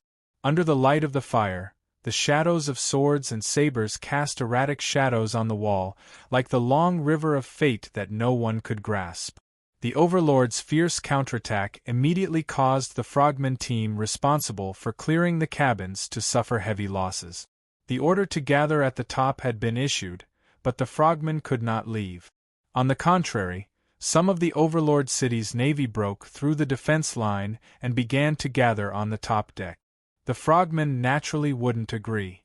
Before they set off, they made a death oath in front of Jun Shang. If they didn't complete the task, they wouldn't go back alive. Both sides fought with their lives on the line, fighting for the passage to the top deck. In just 20 minutes, the small corridor changed hands several times, and the corpses piled up like a small hill. Blood soaked the deck and dripped onto the deck of the next floor. It was like an endless hell. The navy of both sides fought in such a way, and it was extremely tragic. At this time, the frogmen in charge of the periphery arrived in time and finally stabilized the situation. The frogmen team simply built simple fortifications at the entrance of the passage to resist the attack of the Overlord City's navy. Anyway, on the top deck, Shanghai City had the advantage in terms of military strength. The longer the battle dragged on, the more advantageous it was for Shanghai City. How could the Overlord City's navy not understand this? Their attacks became more and more frenzied. The good news was that the reinforcements from the surrounding warships moved quickly and had already smoothly entered the Overlord through the gangplank. Once the reinforcements kept coming, the entire decapitation operation would end in failure. The most crucial thing now was the battle on the top deck. The Divine Guards were worthy of being the strongest army in China. Even the powerful Imperial Guards of Overlord City were no match for the Divine Guards. Coupled with the cooperation of the Frogman team, the Imperial Guards were beaten back again and again. Seeing that they were no match, the Imperial Guards decisively abandoned the deck and retreated to the cabin.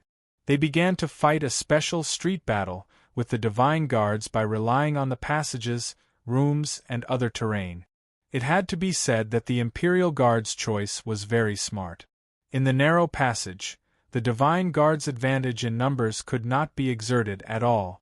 The 300 frogmen were completely reduced to bystanders and could only be responsible for rescuing the wounded in the rear. The battle was at a stalemate. At this time, Xiongba rushed out from the end of the passage with his guards. As soon as he arrived at the front line, Xiongba recognized the Divine Guards. The scarlet Divine Martial Cloak was too eye-catching. How can there be no clothes? It really is you. Xiongba's expression was strange. He seemed surprised, relaxed, and solemn. Originally, according to Xiongba's speculation, even if the other party was an army, there would not be more than 100 people. Who would have thought that the news that was reported left him dumbfounded? Xiongba could not imagine what kind of heaven-defying means the other party had used to quietly send more than 2,000 people into the water stockade. At that time, Xiongba broke out in a cold sweat. If not for the patrol members' accident, he, Xiongba, might really have been silently assassinated by the Shanghai City Army in his bedroom. If that really happened, he would be disgraced if word got out. The difficult situation forced Xiongba to step forward and personally participate in the battle. If this dragged on, once the Imperial Guards were destroyed and the reinforcements did not arrive in time, it would be over. Xiongba was unusually valiant. He raised his broadsword and killed his way into the crowd. The 2-meter-long broadsword flashed coldly and drew a white light in the air. He raised the blade and a Divine Guard's head immediately fell to the ground. Good! Xiongba's move immediately boosted the morale. With a thud, the head hit the ground and rolled a few times before landing at the feet of Wang Feng. Seeing this, Wang Feng's eyes turned bloodshot. He raised his spear and fought with Xiongba. Before setting off, every member had seen the portraits of Xiongba and Wolf Warrior.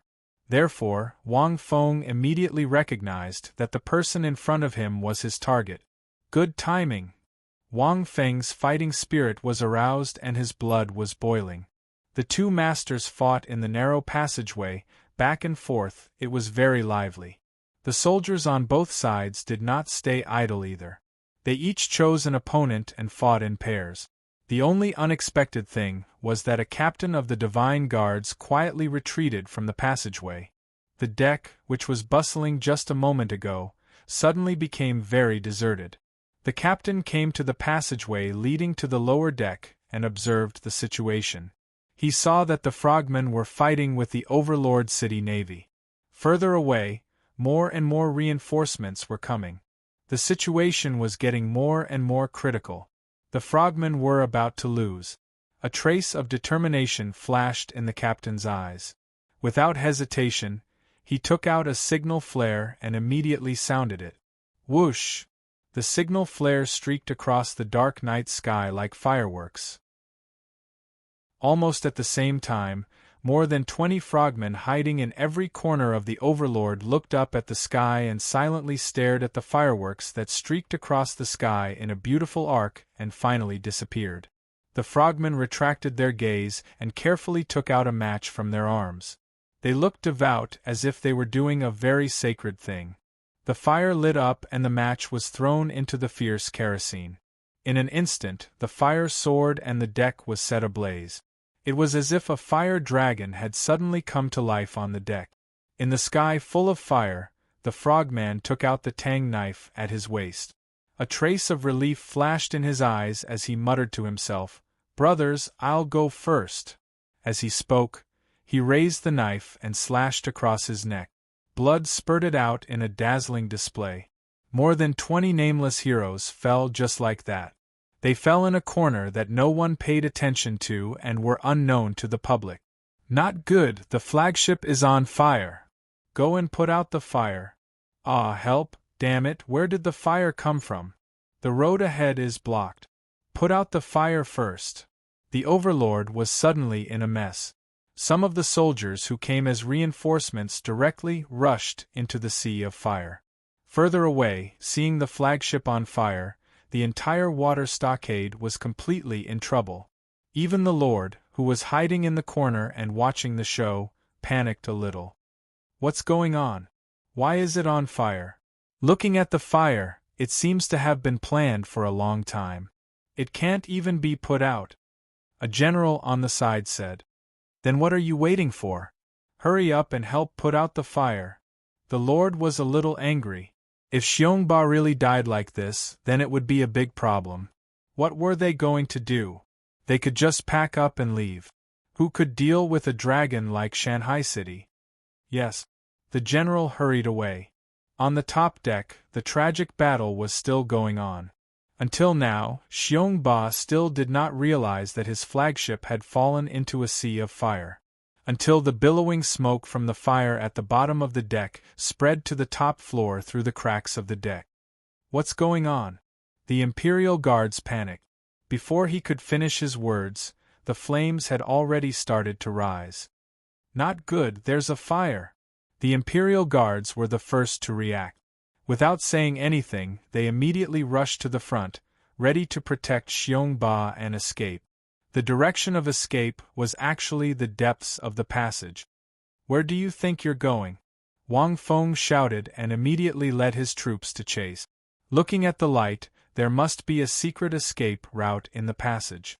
Therefore, Wang Feng would not allow the other party to escape under his eyes no matter what.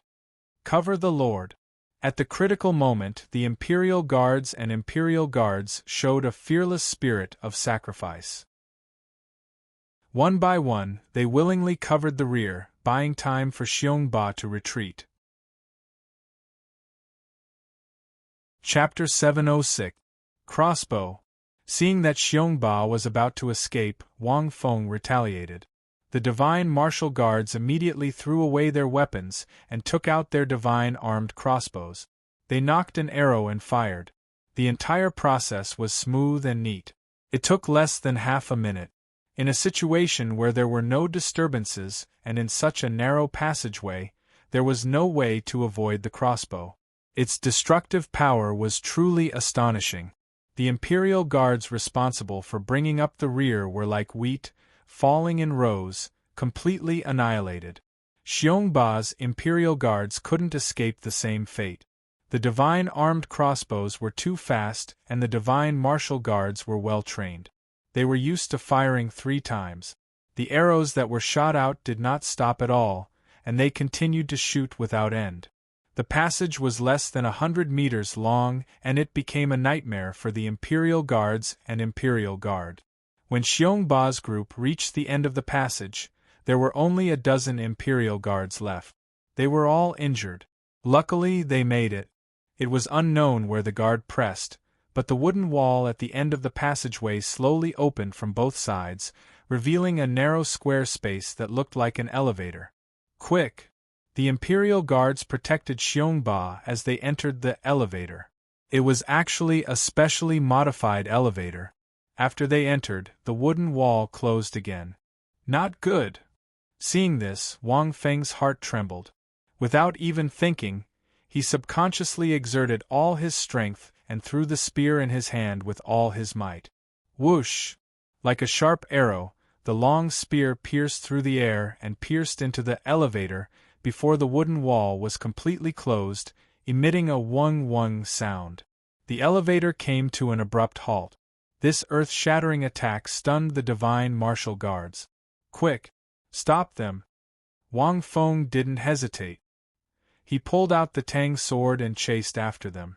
The short 100 meters were covered in a blink of an eye. Wang Feng was giving it his all.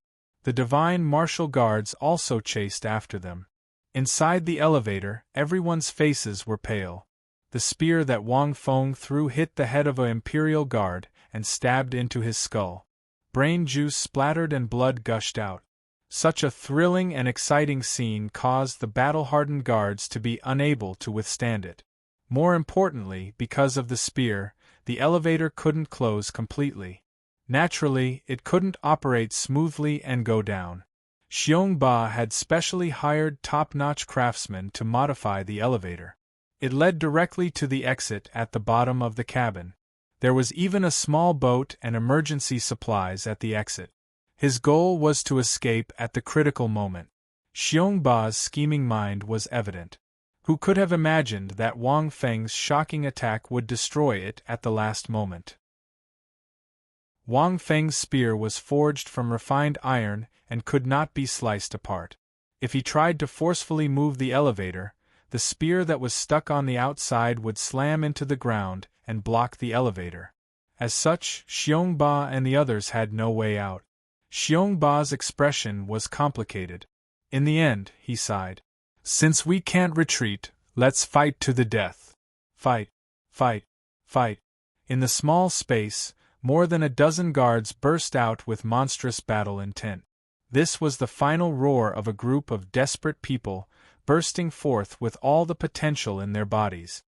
If I can't leave, don't think you'll have it easy either. Xiongba's eyes were cold as he quietly clenched the long saber in his hands.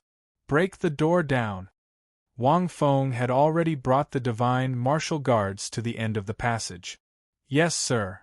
The divine martial guards found hard metal tools from the room on the side and prepared to break the door. However, in the next moment, the wooden wall suddenly opened from the two sides.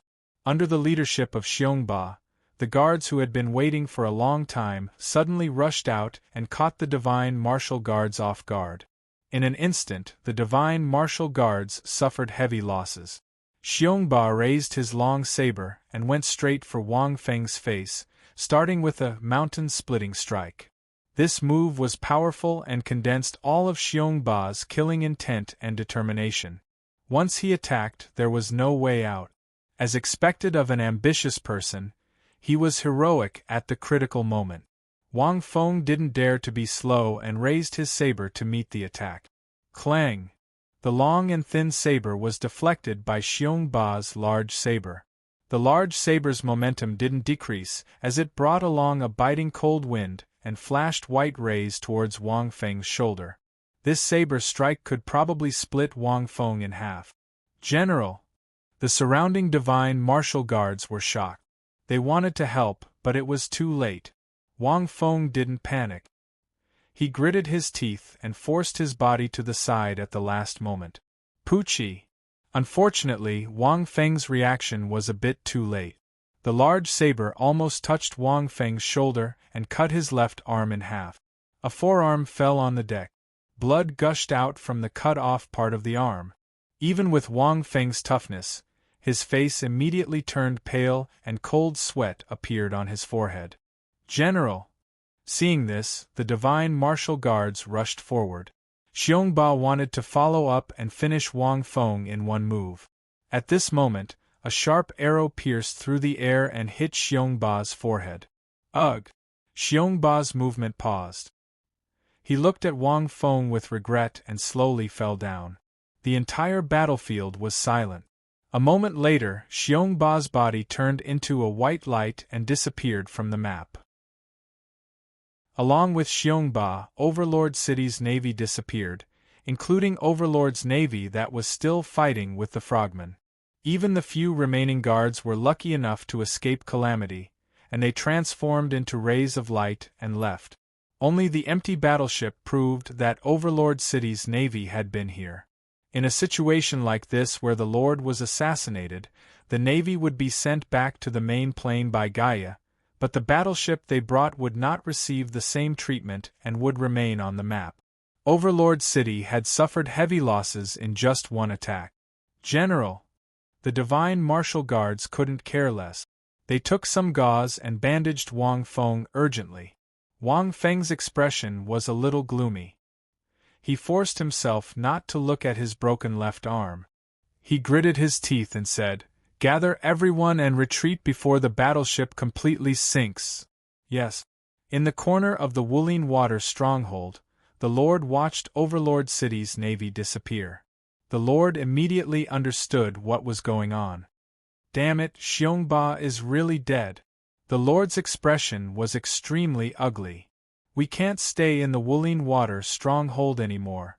Without Overlord City's navy, they could not defend the Wulin Water stronghold alone. Rather than that, it was better to rely on Battlewolf and gather everyone to make a long-term plan. Just as the Lord decided to lead the fleet to the Red Cliff stronghold overnight, an urgent news made the Lord's face turn pale. "My lord, the Battlewolf Lord has been stabbed to death." The Lord could not recover for a long time. After a long time, he said sadly, "Sun Lu's camp is finished. My lord, what should we do now?" "Retreat, leave the Red Cliff immediately." The Lord shuddered. Thinking of the Shanghai City Navy, he did not dare to stay here for even a moment. Retreat to where? To Chaisang, to Sun Quan's place. That's the safest place now. The Lord still had foresight. Understood. Just like that, under the cover of the night, the remaining Red Cliff Navy fleet gathered and retreated to Chaisang in a sorry state. As time was tight, they did not even have time to receive the battleships left behind by Xiongba and Battlewolf. The Lords were worried that if they delayed any longer, the Shanghai City Navy would come. That was a group of demons. Thinking of this, the Lords ran faster than rabbit. The bustling Red Cliff suddenly became empty and desolate. The sun rose, casting light on the surface of the river. Less than 10 miles away from the Red Cliff, hundreds of Scarlet Horse boats gathered together. On a Scarlet Horse boat in the middle, Wang Feng's face was pale as he listened to his subordinate's report. The more he listened, the more gloomy his face became. Attacking the Wulin Water bandits, Shanghai City suffered heavy losses. The fighting and the fire took away the lives of more than 900 soldiers. In the end, less than 300 people survived. As for the group responsible for attacking the Red Cliff stronghold, it was even more tragic. The Battlewolf army had extraordinary combat power. It was not easy for a group of wild wolves to fight to the death. Of the 1,200 soldiers, less than 100 came back alive. Even the commander of the army, the leader of the Lord's bodyguards, Chun Damring, sacrificed himself in the battle last night. According to the soldiers who escaped, the danger of the battle last night was no less than that of the Wulin tribe. At the most intense moment, Chun Damring had to give the order to perish together with the enemy. It was in that battle that Chun Damring fiercely killed the Battlewolf army while withstanding the enemy's bayonet. This battle could be said to be a Pyrrhic victory. Of the two valiant generals, one died in battle, and the other was crippled. When they set off, the 100 Scarlet Horse boats were filled to the brim. Everyone was excited and carefree, thinking about how to make a name for themselves on the battlefield. But now the empty Scarlet Horse boats, even under the light of the morning sun, looked extremely desolate. The atmosphere at the scene was especially depressing. The soldiers were silent and sad, mourning for their dead brothers. Only the golden dragon flag was still fluttering in the wind, standing tall. General, the scouts reported that the remaining enemies in the water bandits have retreated overnight. What should we do next? The team leader asked Wang Feng for his opinion. Wang Feng's face was pale and his body was extremely weak. Even so, his words were still powerful. Arrange a frogman team to follow the fleeing enemies. Understood. Arrange another team to report the situation here to the flagship. Wang Feng ordered. General, don't worry. The messenger has already set off. If there are no accidents, the army should be able to reach the Red Cliff before nightfall. The team leader was obviously a capable person. That's good. Wang Feng wanted to nod, but it was a little difficult. He continued, since the enemies have left, let's not stay on the river. Let's go into the water bandits to rest and wait for the Lord's arrival. Yes. The soldier nodded. He hesitated for a moment, then asked, General, your injury? For a general, losing an arm was like a bolt from the blue. From now on, a valiant general would have to retire from the battlefield and become a useless person.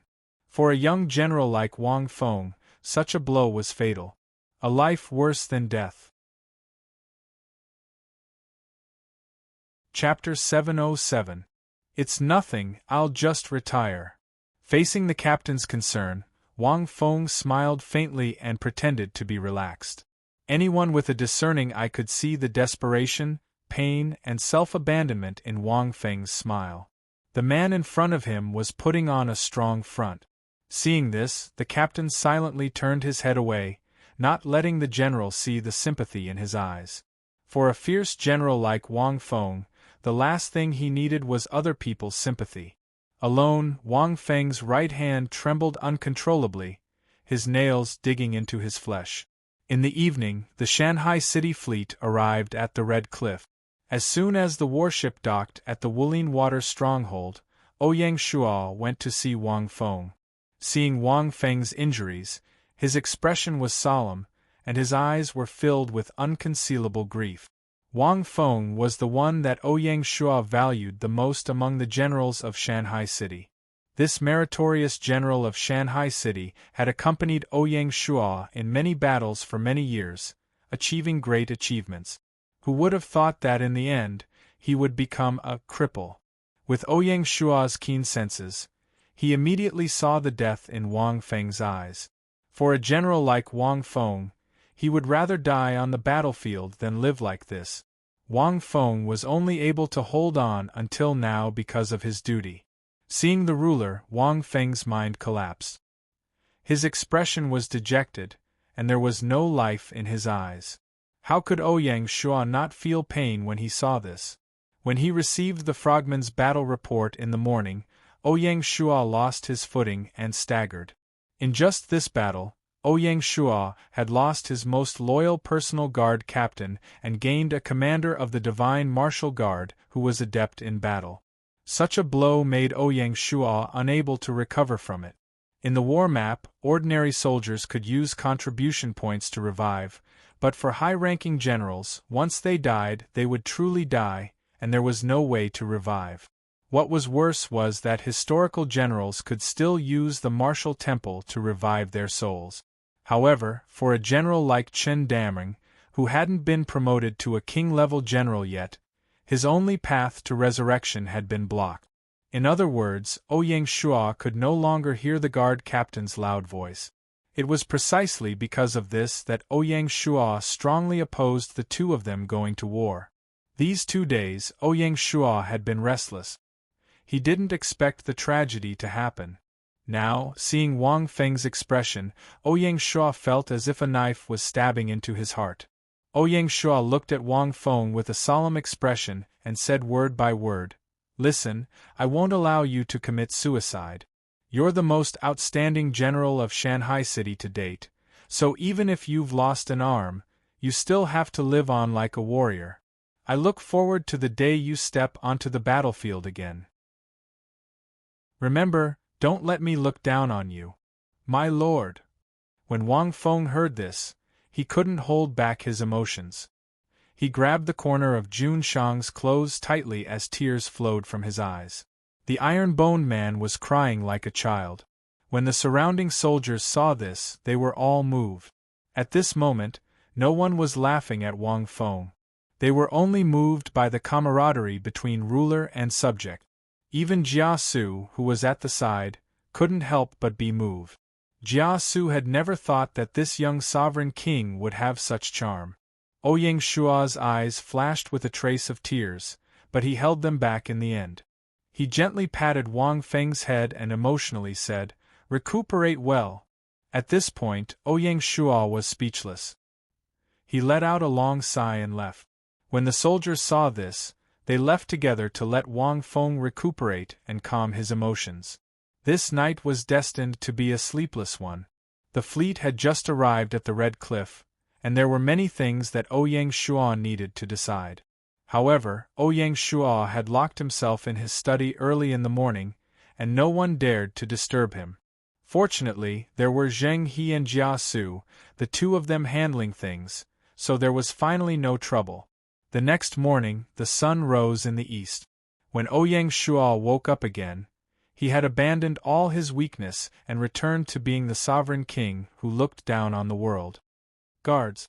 Ouyang Shua was about to summon Zheng He and Jia Su to discuss the next step. "My lord." A tall and thin soldier walked in. When he saw that the person who came was not the familiar tall figure, a trace of disappointment flashed in Ouyang Shua's eyes. The person who temporarily replaced Chen Dameng was the deputy captain of his personal guard. Ouyang Shua calmed himself down and said lightly, "Ask Governor Zheng and Mr. Jia Su to come." "Yes." "Dragon Head War Room. Tell me, what should we do next?" Ouyang Shua sat upright in the seat of honor, seemingly indifferent as he looked at the two capable assistants in the hall. By now, Jia Su had completely integrated into the team. Ouyang Shua was no longer courteous with Jia Su, and directly consulted him if there was anything. He was already using Jia Su as a subordinate strategist. Seeing this, Jia Su could only smile bitterly. According to the report from the Scarlet Horse Boat, the enemy's Huanggai army has already joined forces with the Guan Yu Navy to go down the river. They will arrive at the Red Cliff in a few days. Zheng He first reported the latest military situation. They are really courting death. Ouyang Shua smiled and shook his head. The Huanggai army, which was not equipped with cannons, did not enter Ouyang Shua's eyes. "Do you think they know that the Red Cliff has already fallen?" In this beheading operation, the actual number of enemies killed was very few, and Ouyang Shua's contribution points basically did not increase. Therefore, Ouyang Shua dared to conclude that the other feudal lords would not be able to find any clues from the contribution points list, unless they had other means of communication. According to the situation observed by the spy, they should not know. This army did not stop at all. They have been traveling day and night, and are rushing towards the Red Cliff at top speed. Zheng He smiled as he explained. "That's good." Ouyang Shua nodded. "As for how to deal with them, the two of you can come up with your own battle plan. I only have one request: do your best to capture Huanggai and Guan Yu alive." "Understood." To Zheng He and Jia Su, this was not a difficult task. Jia Su brought up another matter. "My lord, I speculate that the enemy troops retreating from the Red Cliff are preparing to go to the Chaisang mulberry tree to seek refuge with Sun Quan. Therefore, my suggestion is to immediately arrange for an army to chase after them and eliminate them at their roots, so as not to alarm the Chaisang mulberry tree." Mr.'s suggestion is correct. Ouyang Shua agreed with Jia Su's judgment. He turned to look at Zheng He. "Arrange for a naval battalion to set off immediately, regardless of life or death." "Yes." Zheng He did not hesitate either. What Ouyang Shua was truly interested in was why Liu Bei had led an army here. Jia Su could guess the reason. He smiled and said, "Liu Bei seems to be a righteous person, but in reality, he is mean and selfish. I'm afraid he is still busy taking care of Changsha County." It had to be said that Jia Su's eyes were truly sharp. He saw through Liu Bei at first glance. Ouyang Shua deeply agreed. He said seriously, "That won't do. Mister, think of a way to lure that old fox Liu Bei out. Don't let him hole up in his nest forever." Among the players in the China region, perhaps only Ouyang Shua knew what kind of important role Liu Bei would play in the wilderness in the future. Moreover, this role was very likely to come into conflict with Shanghai City at some point in the future. Therefore, Ouyang Shua wanted to use this opportunity to make Liu Bei lose a layer of skin. If he really went to the main plain, it would not be so easy to deal with Liu Bei. As for subduing Guan Yu, Zhang Fei, and the other generals, Ouyang Shua had no interest in that. After Guan Yu passed away, his titles were conferred again and again, from Guan Gong, Second Master Guan, to Emperor Guan. It was only until the Qing dynasty that Guan Yu replaced Yu Fei and became a warrior saint, on par with Confucius. Ouyang Shua couldn't help but scoff at this. Throughout the 5,000 years of China, the warrior saint, who could truly stand on par with Confucius, was neither Yu Fei nor Guan Yu. It was only Jiang Shang'er. The Manchus of the Qing dynasty conferred the title of warrior saint on Guan Yu to replace Yu Fei. This was because Yu Fei was a famous general who fought against the Jin dynasty and was a hero who resisted foreign invasions. As such, it naturally stung the sensitive nerves of the people. How could they tolerate Yu Fei sitting on the altar? Guan Yu, who was portrayed in the Romance of the Three Kingdoms, was naturally the best candidate to replace Yu Fei. As for the real Guan Yu in history, he was just a brawny warrior. Guan Yu's biography in the Romance of the Three Kingdoms was less than 1,000 words. It was not worth mentioning at all. In the Romance of the Three Kingdoms, Guan Yu killed Hua Xiong while drinking wine. In history, Hua Xiong was killed by the fierce tiger of Jiangdong, Sun Jian. It had nothing to do with Guan Yu. Apart from that, the Romance of the Three Kingdoms also made up stories such as overcoming 5 passes and killing 6 generals, and drowning 7 armies. In the Romance of the Three Kingdoms, Guan Yu beheaded Yan Liang and executed Wen Chou. But in reality, Wen Chou was not killed by Guan Yu. He died in the famous Battle of Guandu. In order to highlight Guan Yu's Gao de Quan image, Luo Guanzhong put all these impressive achievements under Guan Yu's name to show off his bravery and resourcefulness. Guan Yu in the Romance of the Three Kingdoms was a typical example of Confucianism's benevolence, righteousness, propriety, wisdom, and trust.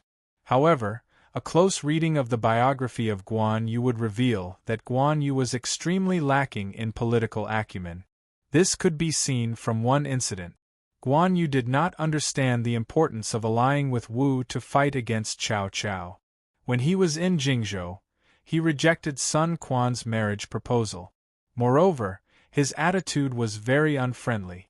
He insulted the envoy who proposed, "How can my son be a match for the tiger girl?" As a result, he offended Dong Yu Wu. Everyone was familiar with the story after that. After Sun Quan conquered Jingzhou, he killed Guan Yu and his son in Linzhou. The alliance between Sun and Lu was completely broken. It could be said that it was Guan Yu's stubbornness and arrogance that ruined the future of Shu Han. In addition, Guan Yu was also arrogant and looked down on Ma Chao, Huang Zhong and the others who were part of the 5 Tiger Generals.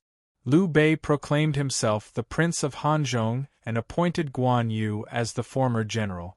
When Guan Yu heard that Huang Zhong was appointed as the rear general, he was very angry and said, "A real man will never be on the same level as a veteran."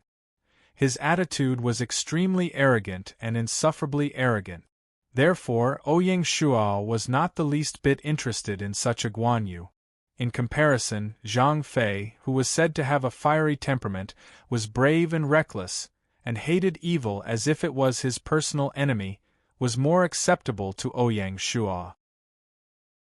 This was because the real Zhang Fei in history was not only not a brute, but on the contrary, he was skilled in both the pen and the sword.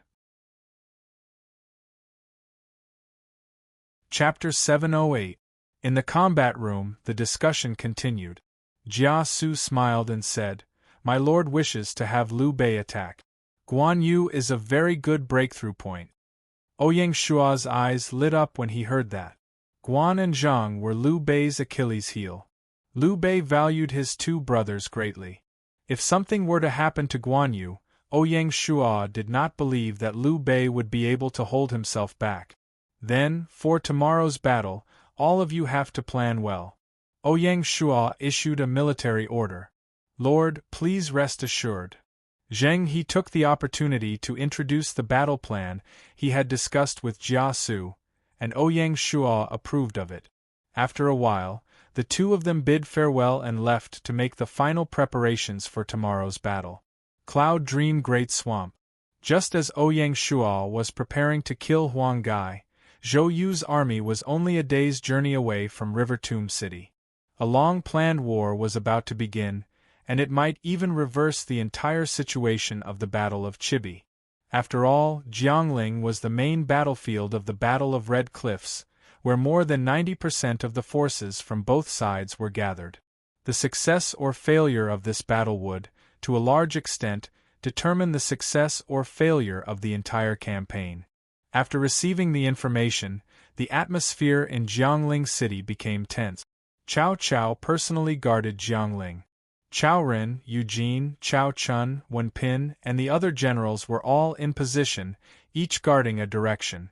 Cao Cao's 200,000-strong mutant army had also received orders to station themselves in Jiangling City. The entire River Tomb City instantly turned into a huge military camp. Rations and fodder gathered from all over the Jing province were transported to River Tomb City day and night for the army's consumption. After receiving the news that Lu Su's army had been annihilated, Cao Cao's ambition was rekindled. He was determined to fight against the allied forces of Sun and Lu in Jiangling to wipe out the Jiangdong army. After a few days of rest and the encouragement of the Navy's great victory, the morale of the Cao army had risen. Therefore, Cao Cao was very confident in this battle. Jiangling City, Mutant Army Encampment. Inside the tent, south of Rosy Cloud suppressed her excitement and said with a smile, "Zifang is really a godly person, able to predict things like a deity. We acted according to your plan, and Cao Ren really agreed." Seeing this, Zhang Liang smiled without saying a word. Seeing that his lord was so excited, a trace of helplessness flashed across Zhang Liang's eyes. Zhang Liang sighed in his heart. Stubbornly sticking to the Tao is not the style of a king. South of Rosy Clouds was still excited, and she didn't notice the strange look on her top advisor's face at all. She was immersed in the fantasy of victory. "This time, I must make the League of Mountains and Seas suffer a big loss." On the 13th day of the battle, at the Red Cliffs of the Yangtze River, a huge fleet was sailing on the river, stretching for several miles. On the warships, huge military flags were hung. The front half had the word Huang, while the back half had the word Guan. This fleet was the combined army of Huang Gai and Guan Yu. Following Liu Bei's orders, Guan Yu led 4,000 naval troops as the vanguard. The army hurried and finally met up with Huang Gai's army before they reached the Red Cliff. Unfortunately, after the previous conflict, Huang Gai was not interested in Guan Yu's arrival. Guan Yu was an arrogant man. He did not want to send out his troops this time. It was Liu Bei who pressured him to do so. Seeing Huang Gai's attitude, Guan Yu became even more unhappy. The main army did not regroup with Huang Gai's army and followed behind. The two armies were separated by at least 1,000 meters. Just as the Scarlet Horse boat had discovered, Huang Gai did not know that the Red Cliffs had changed owners. The main army arrived at the waterway in front of the Red Cliff. They did not stop and continued advancing. Along the way to the Red Cliffs, they did not see a single warship. Huang Gai was not surprised by this. Huang Gai and Lu Su knew about the ambush tactics of the Yan-Huang alliance. Therefore, when Huang Gai saw that the Wulin Water stronghold was still in ruins, he did not think much of it. especially since they had not encountered a single battleship along the way. This was part of the plan. The goal was to not attract the attention of Cao Cao's army. After entering the Red Cliffs, Huang Gai stood on the deck and said with a smile, "We finally arrived. Sound the drums and inform the mutant army that we have arrived as reinforcements. Quickly open the gates of the water stronghold." Yes. The messenger turned and left. Throughout the entire process, only the siege lion, who was standing beside Huang Gai, had a strange expression on his face. Sometimes being too normal was abnormal. After spending so much time with Ouyang Shua, the siege lion had some understanding of his big brother's character. Ouyang Shua liked to plan before taking action. He would never fight a battle he was not confident of winning. The siege lion was already worried that they did not see the Shanghai City fleet along the way.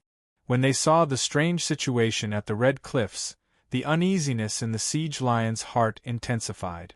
However, out of consideration, the siege lion did not tell Huang Gai about his worries. When the gates of the water stronghold opened and a large number of warships sailed out from the Wulin and Red Cliffs, the siege lion was almost certain that they had fallen into a trap. Although all the high-end warships in the China region came from the Shanghai City shipyard and looked exactly the same, the siege lion had a strong feeling that the other party was the Shanghai City fleet. The fleets on both sides sailed out of the water stronghold and formed a formation on the river. In an instant, Huang Gai and Guan Yu's allied forces were sandwiched on the river, unable to move. Is there a need for such a grand welcoming ceremony? Huang Gai was a little confused. His general's intuition told him that something was wrong. Unfortunately, it was too late. On the warships on both sides, dazzling golden dragon flags were raised, fluttering in the wind on the river. Shouts rang out at the same time, "Those on the other side, listen up. You have been surrounded. Surrender now." Not good. Huang Gai's expression became extremely ugly. "Attack, attack quickly!" Huang Gai was brave and did not think of surrendering at all. The archers reacted quickly, hurriedly took out their bows and arrows, and attacked the warships on both sides. Unfortunately, all of this was destined to be in vain.